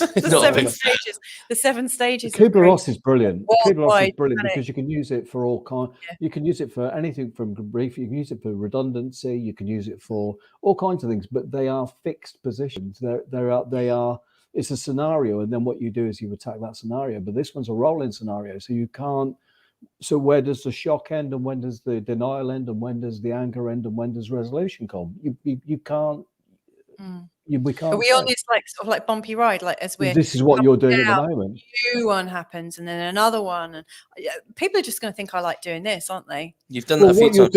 What you're doing at the moment, Louise, if you think about it, you're having little mini grief processes. That's what you're doing. That you and Carl are doing is you're having a series of mini traumas. Really, the whole situation is just a series of mini traumas. So what you're trying to do is rapid cycle that, and it doesn't work. Well, okay, that's a good takeaway there. We need to be pessimistic. And I won't make the dad joke about where there's denial end, although it will be somewhere in Africa. I know what you mean about being realistic. I'm more the optimist, to the point of living in a fantasy world. Well, I can relate to that for sure. I mean, we all make our own worlds up, don't we? I think, to some extent. That is a better approach, or a happier one, from Desiree to DJ there. Well, I spotted it early, Raphael, but thank you for saying that. Silence back, Mrs. M. Yeah. What? I didn't take myself off the screen. No, I did. My bad this time. It was you. Thanks, Dr. Mick. I think your counsel is grown through real life and experiences, and then refined by textbook knowledge, not the other way around. Very refreshing. This is what I like about that's it. lovely. Thank you very much. Yeah, I was about to say, glad Louisa has been with us for the duration. And then there was the only brief lull. Hey, look, Winnie's here with a touche for us tonight. Hey, I'm not Winnie. sure that was about, but Mary, I hope to see you soon. I never have been afraid of this. I'm just getting on with life, says That's a Aviva. good way of Yeah, being. well done. I am often accused of being a pessimist, when in fact all I do is try foreseeing the most probable situations ahead in order to reduce nasty surprises. Yeah, and you're trying to do that as a service to people, and they're just like, shout, oh, boo, stop being pessimistic. Don, I suggested to a newsagent to replace the newspapers with Ladybird books. It's not bad news. Media sells. Bad news sells, and they need to make money. Did you really do that, Don, or is that a gag? I don't know. I think that's really cool. I think he might have actually done that, and I'd love to see the video of that. But that doesn't mean I get depressed. But that doesn't mean I get depressed thinking about what may go wrong, says Joel. That could be that would be pessimistic. Oh, so you don't get depressed about that. You're analytical. Joao, it sounds like you're quite sort of like well considered. Yeah, an analytical engineering sort of brain, I think, is what's going on there. It would be my guess. I like that, asking what you want. Yes, getting your needs met is important, isn't it? I've not had a poke in the arm and don't watch much of the box, says Claude. 2 years in, I'm still the same and tough as an old goat. Well, I think it's a book in that, isn't it? the old goat memoirs or something like that, and explain your secrets of your success. Well, I mean, Claude Greengrass. I mean, it's an amazing name. It is. I mean, it almost sounds like a pen name, doesn't it? Yes, it's Nom like de plumier. My Life as an Old Goat by Claude Greengrass. I love Colin Firth, underrated, sexy. Yeah, I can see that. And so does Desiree. We started something here, haven't we? Okay. So handsome in the Bridget movies. And he not a good fist fighter, though, in that last scene. Neither of them are they? They didn't look like footy fans, did they? They were just unused to that sort of territory in the snow there. If I've got the movie right, interesting time. They're all the same Richard Curtis movies. Come on. Interesting Times article today. 20 to 30% of critical care beds in England are occupied by COVID patients, and 75% of those have not been vaccinated, according to the latest data up to July this year. That's the thing, isn't it, bidders? Because I think as we scroll down, somebody will present the opposite or a counter article to that. Interestingly, is the glass full or half empty? Either way, more please, says Tom. News is biased towards those who sponsor the what? I don't believe it, Mary. Hi from Gulfport, Florida. I am newly Portugal obsessed. Well, I hope we haven't put you off tonight, Marta. We just have a little bit of a chat about how people's plans might have changed and how we can cope with the changes. But you're very welcome. Lovely to have you along tonight. Chris, Capricorn 12, hola, boa noite. Chris, I am aware that in our Feel Good Friday Love Fest, what was it, the Obrigadojo that we had on Friday? I don't think I acknowledged you, and I want to now. And I meant to send you a text. Thank you so much for your contributions to the show, and you yourself, your lovely self, who we had the pleasure of meeting. You're such a great energy to be around, and we look forward to spending more time with you and Mrs. Capricorn. So right back at you, man, and it's just been lovely getting to know you, and look forward to seeing you again soon. Smiling and nodding like an idiot has always opened way more doors for me than when I open my mouth. Okay, that saves a lot on Portuguese lessons, doesn't it? I'm a smiler, says Capricorn 12. We know that. I'm happy 364 days a year, and then on the 365, I'm happy being unhappy. Would people think I'm strange then? Yes, but Probably, you carry on. Carry on. You carry on. As a Canadian, my original dream was to move to France. Living in Europe and seeing the news has changed my dream to Portugal. What's wrong with France? Or as Abe Lincoln reportedly said, he didn't. I'd rather keep my mouth closed and let people think I'm an idiot than open it and remove all doubt. Brilliant. Oh, fantastic. Some great Suzanne, comments. The constantly changing government restrictions that are so disturbing. It's true. They are by definition disturbing, aren't they? I'm not concerned about COVID. I don't expect to be ill. It's like Austria's lockdown, which seems an extreme response. Well, yeah, I think most will be in agreement with that. Sorry, I'm a bit late tonight, says Chris. Slightly irritated about the latest travel update. What is it? You can go to a Christmas party, no testing required, but you have to test like somebody with a substance abuse, I'll say, to get on a plane. I'm not happy about that. Good evening to all. Talking of people with substance abuse. Only kidding. Douglas Hughes, how are you? Great to see you there, mate. All those French lessons, shrug. That's the first lesson in French, isn't it? Is learning how to shrug. Now finish. Next Portuguese. Tomorrow, Suzanne, keep up with your dream. Yes, due to COVID, it took us much more than a year to make our dream happen and move to Lisbon. We did it. Keep the faith and perseverance, like getting a CEF appointment. Yes, indeed. Oh, well done. It was so lovely to hear that as well. Spanish flu, the reaction. For example, if you didn't wear a mask in public, a criminal offence. Then we had swinging 20s. Look at World War II, Korea, and then the 60s, and then the 70s, oil, and the 80s and the 90s. There, in one chat segment, is the history of the of the world since the Spanish flu. Thanks for that, Don. I feel much more educated now. So far, we're not all that locked down here in the UK, says Douglas. So many messages. Some say Omicron is mild, others more gloomy. Okay, yeah. Depends where you read it and what you read. World War II trivia. Brazilian Expeditionary Force troops embraced the nickname Smoking Cobras. Okay. What does that mean? They were like cobras that smoked? I wonder. When they have announced deaths, they say people who died within 28 days of a positive test. They could also say people who died with grey hair. Yes. Correlation is not causation. I think that's a very good point. Unless, Yeah. of course, they do say that grey hair is a killer. You know, it could be reframed. I can see that on the front of the Daily Mail. Grey hair kills people. And it's like a definite connection's been made. So many deaths of people with grey hair. Maybe the grief is about knowing this is not ending. Well, I think this point was made, wasn't it? And I'm with the Kubler-Ross model that you mentioned there. I'm wondering at what point do we adjust to the chronic nature of this, adapt, and call an end to this crisis? Now that's interesting, isn't it? Is to step out of it being a crisis and embracing it as normality. I don't know if that is what you're saying there exactly, Aviva, but there's something to be said for that, isn't there? Dr. Mick or Mrs. Well, M? don't forget there's two responses to anxiety in terms of a short-term episode of anxiety, extreme anxiety. What are you going to do? You're going to throw up, aren't you? You're going to be sick. You're going to remove all the contents from your stomach. You're going to it takes the whole body. You're going to go into fight or flight, if that makes sense to most people. Yeah, that's a response to an immediate crisis or immediate concern. You know, so you've got the lion in the room. You know, literally.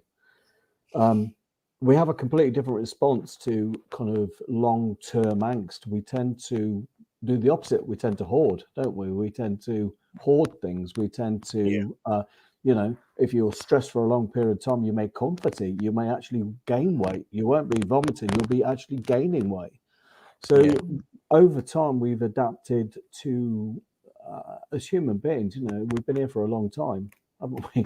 And we've been here before with all this stuff, and we react differently, whether it's a chronic or an acute crisis. Now, this started off as an acute crisis where we were going to flatten the curve within 2 weeks, and now it's a chronic situation. So as human beings, we will change.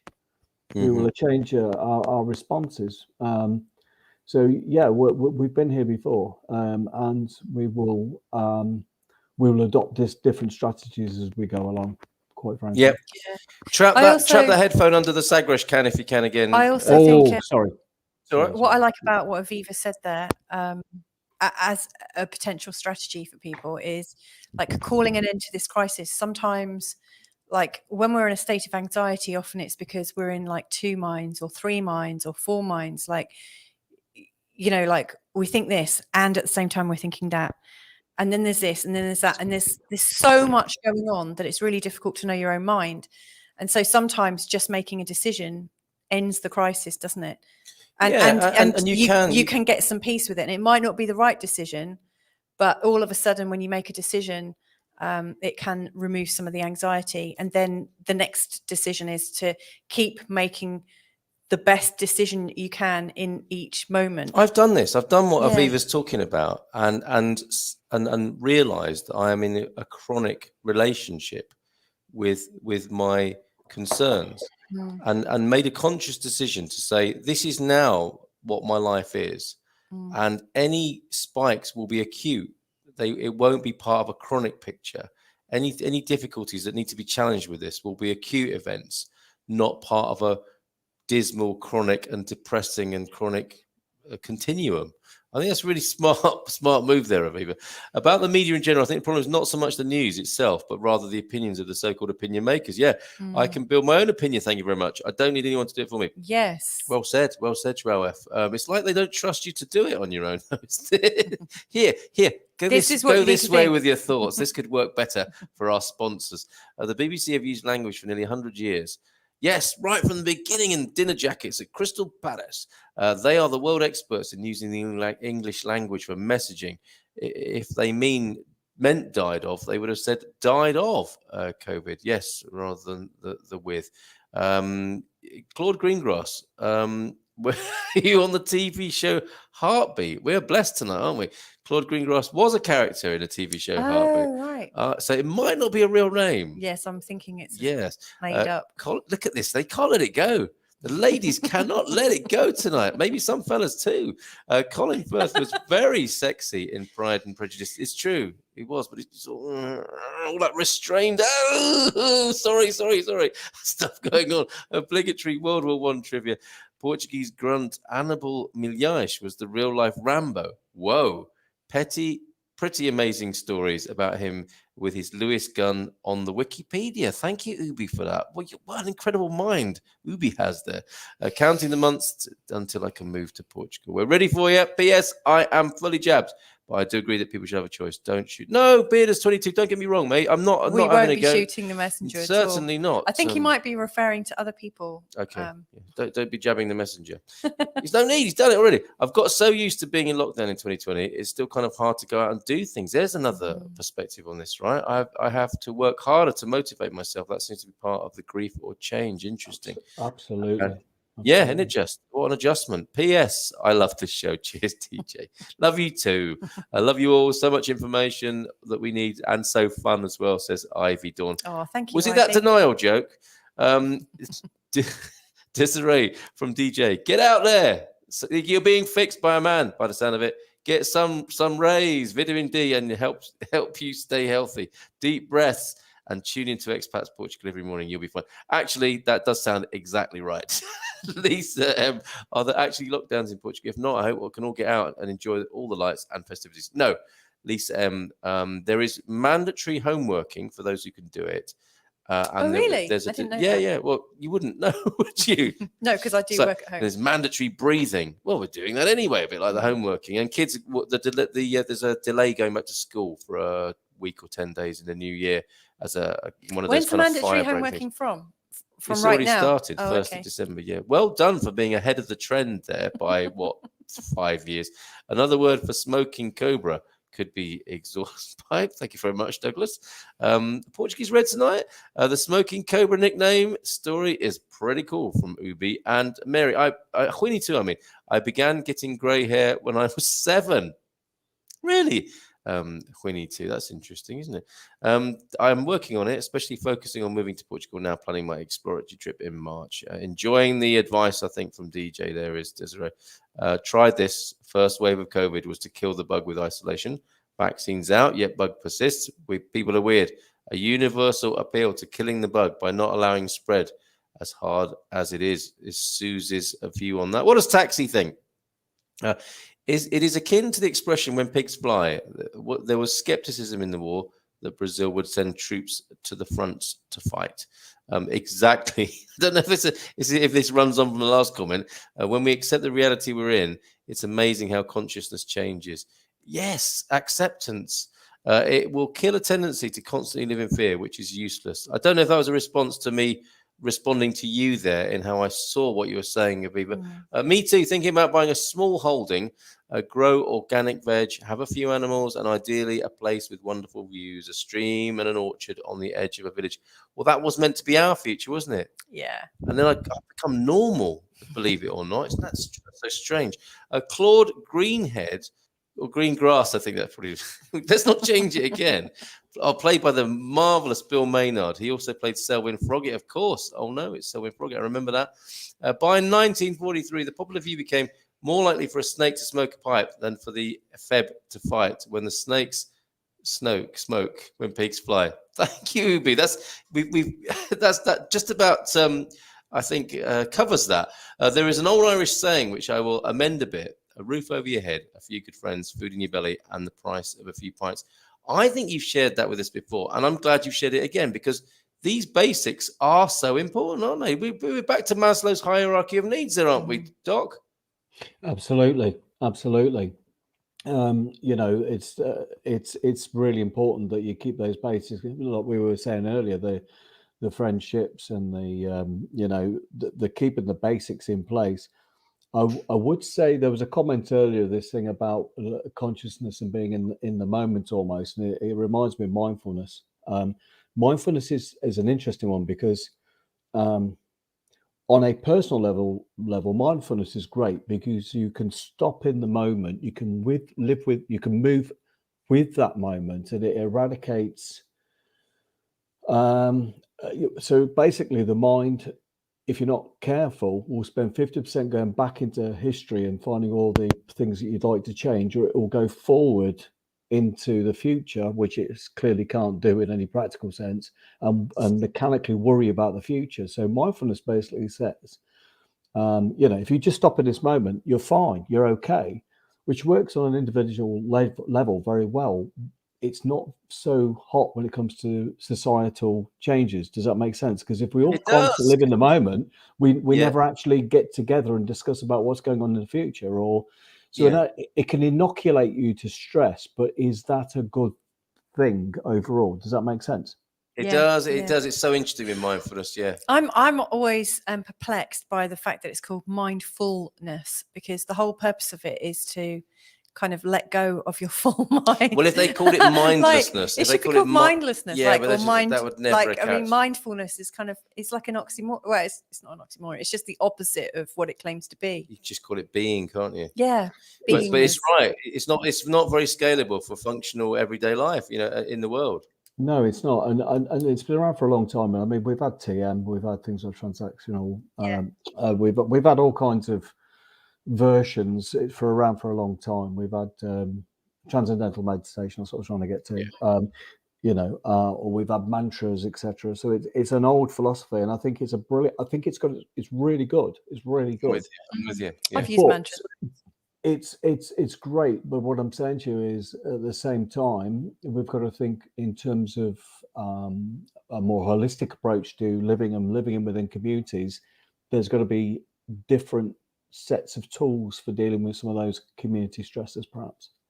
Indeed, well said. And thanks, Carl and Louisa. We are so looking forward to meeting you again too. Your shows are fantastic. Stress is a killer.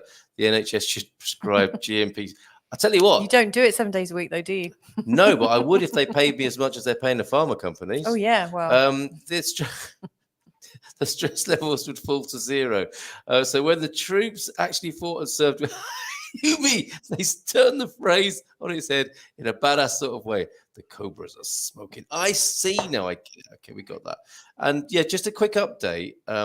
Winnie 2's hair went grey when she was 7, and look, still alive. Isn't that great to hear? Yes, that's good to know. That's good to know. I just wanted to add, one of our very distinguished-looking friends who is completely grey. Completely. Yeah, completely grey, and she's. Well, their hair, or they're completely.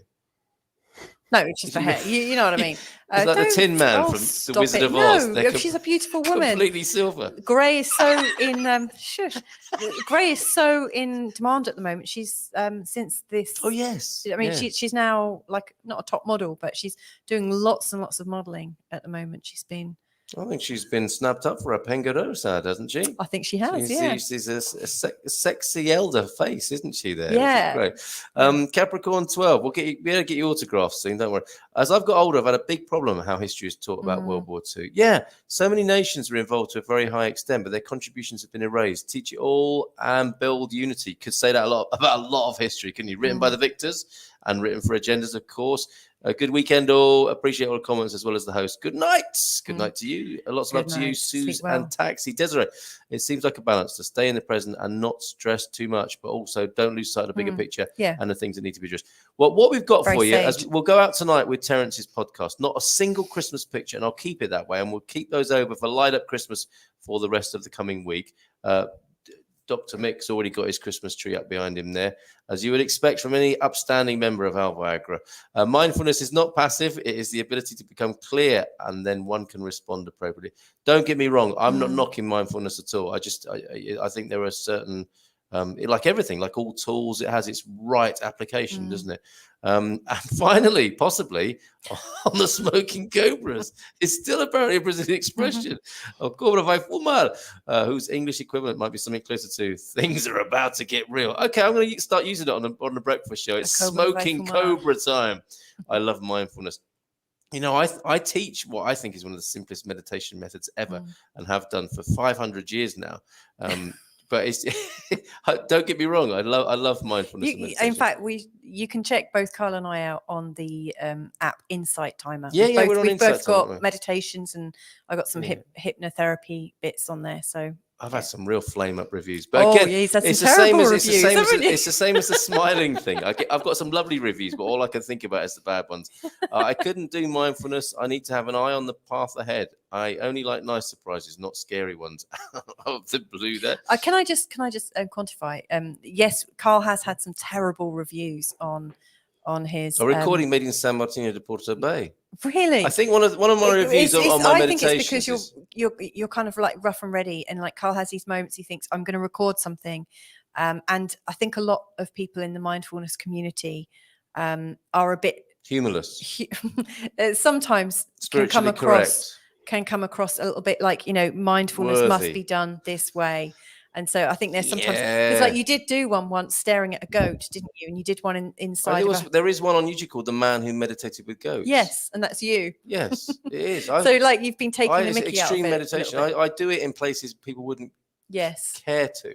And I think his gung ho approach has down to earth. Approach. Don't like it. The spiritually correct don't like it up them. An Irish guy goes into really, Colin? Okay, let's see. An Irish guy goes into a shop. Could have been any nationality. Into a shop to buy a fly killer. He asked if it was any good for wasps. He said the seller said no, it kills them. Where did that come from? Where did that pesticide racial joke come from? The mind of Rugby Colin. Thank you all. This is my first time joining. It's really fun and interesting. It's great that you joined Got everything tonight. It's fantastic. Yeah, Lisa, we're going to get, and don't go yet because you'll love Terence's beautifully read podcast. He'll be spitting feathers at his end thinking, when is he going to play the blooming thing? I'll stay up 2 hours for all of this. I'm going to make biscottis tonight and watch a good movie, possibly. She's in the mood. Oh, my goodness. She's in the mood for a bit of Colin tonight now. Enjoy tonight. Thanks. Shortens the weekend. Pleasure, Diego. And we'll catch up with all your messages. Thank you so much for those and photos not being ignored. Muito obrigado. A great conversation. Bonne noite, Cindy B. See you soon. Abel, good evening up in Purple Toys tonight. What? No Purple Toys. Can you imagine that? Some ladies, an evening of Colin Firth and Purple Toys. Great night was had by all. Real Portuguese meditate with a live cobra. Smoking the purple cobra. You are right. These times require many approaches. Good evening. Yes. William's just thinking, what's going on? Sorry, just got in. And Claude Greengrass, probably not your real name. We will get through this. Futures not cast in stone. Not cast in stone. We can shape our farts. Fates.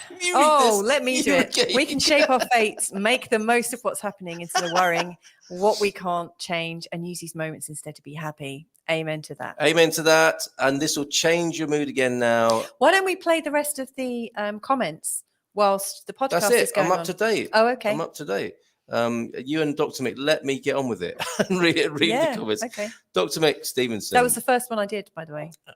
What's that? The first all comment? night. I let you do them all. The rest, there are more coming in now. I will put them over the podcast, which I believe is a few minutes long, and it's beautiful. It will just put you in a lovely, relaxed mood, and it will tickle you, and you will love it. It's about why Terence wanted to come to Portugal in the first place, and it will touch a special place in our hearts because I'm sure a lot of people feel the same way.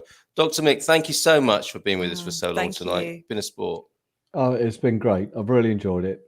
Will you come back again? Absolutely. Yeah. Have a lovely weekend and keep on staying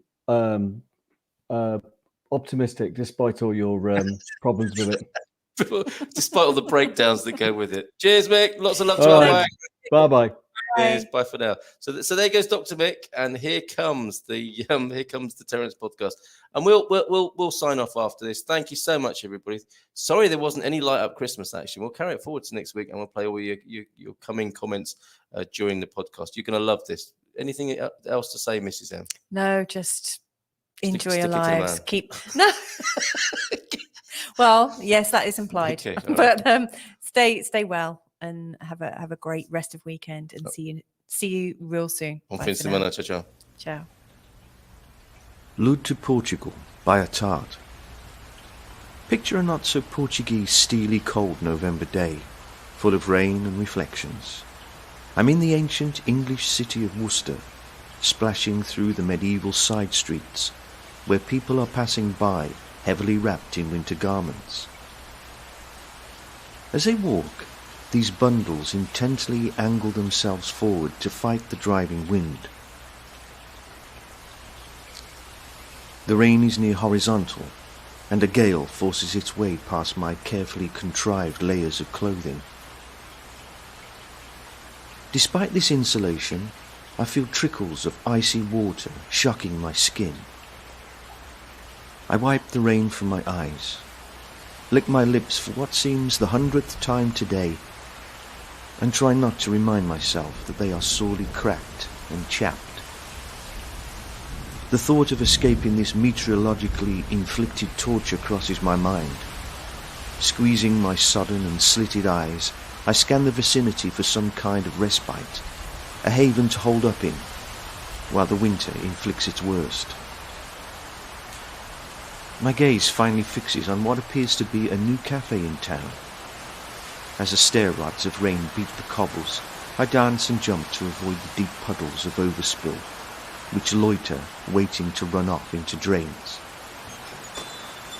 A bell pings as I go inside, and a wave of welcoming heat, sounds of huddled conversation, and a warm light greet my entrance. Not being here before, I take a little time to drip and organize myself to the new surroundings.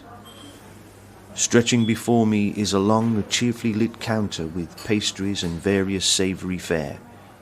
To the right are about 6 or 7 tables with what seem to be local immigrant Portuguese farm workers chatting and drinking coffee. I spend a few seconds more to acclimatise, then realise the waiting staff seem Portuguese too. The smell of coffee and cinnamon fill my nostrils. The allure of this aroma takes me to the counter.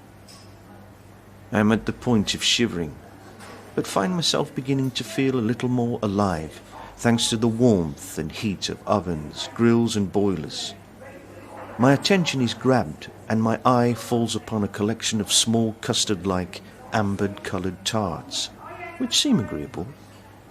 I order one and a coffee with plenty of milk and find a place to sit by the window.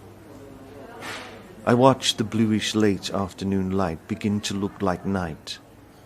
So I give thanks that I'm comfortable, dry and cloistered, away from it all. I look down at the unfamiliar form of a custard tart in my hand. It warmly reminds me of the ones my nan used to buy me as a kid. Long, long ago in a scullery far, far away, she would deposit 4 or 5 for the family, and I always managed to get a slice of the action. This tart, though, was different. It was lighter, crispier, buttery, and a little smaller. I held it in front of me, analysing it. To be fair, although different, it looked good. I bit it, like a shark, taking half away in one aggressive, decisive chomp. I rolled the bitten part around my mouth a while. A kind of creamy, vanilla-like taste came through, and spicy cinnamon elements started to show themselves. It was a custard, but less gelatinous than the ones Nan supplied. Somehow smoother, somehow more tasty. As I sat there, a lonely figure dressing a cafe window, I had little idea of what had just happened. How could I? How do we ever figure out when passions or fascinations hatch in the depths of the subconscious? I had no idea what had just been formed was a connection with a land of sunshine, light and heat and subtropical verdant greenery.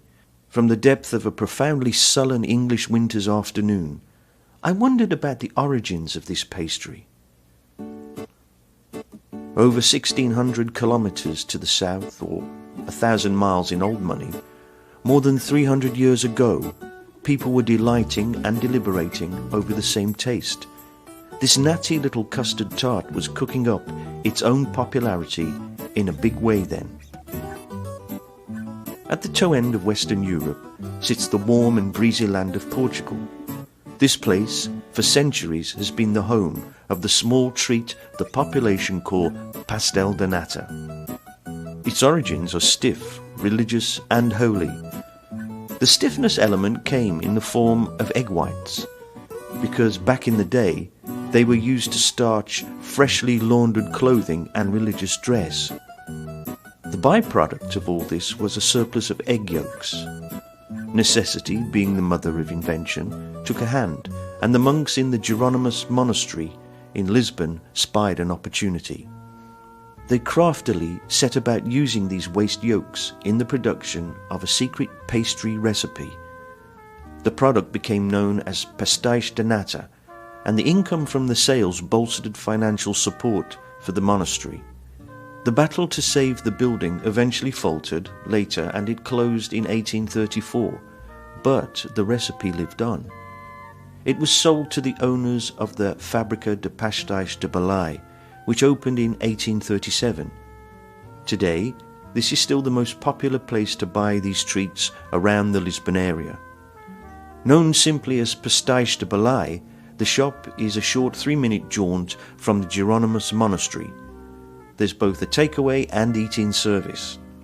This is very popular, so remember, if you ever take the fancy to visit, bring a sprinkle of patience with you, because there's always a queue stretching out the door. Make no mistake, this little tart is a big tourist attraction. People from all over the world salivate at the sight of a cross between custard tart and a cake. The allure stems from the outside, which is crispy and flaky, while the inside is creamy, soft and sweet. I think the taste is not far from that of a cakey creme brulee. You can find a pastel de nata or two in most cafes up and down the country, and they are available all over Portugal. Each region has its own take on the tart because the original recipe is still kept secret, but this has not stopped these pastries becoming synonymous with Portugal and Portuguese cafe life. There are many times I think back to that cold, rainy November day, especially now when I sit down among the summer throngs in a Portuguese bar or cafe. I still love the little pastry which I quietly consumed long ago in that English medieval city eatery. Back then I didn't realize that in the following months I would be a regular visitor to that Portuguese-owned establishment. Nor did I know how the little tart would light the fire of desire in me to live a very different and eventful future life in my Portuguese place in the sun.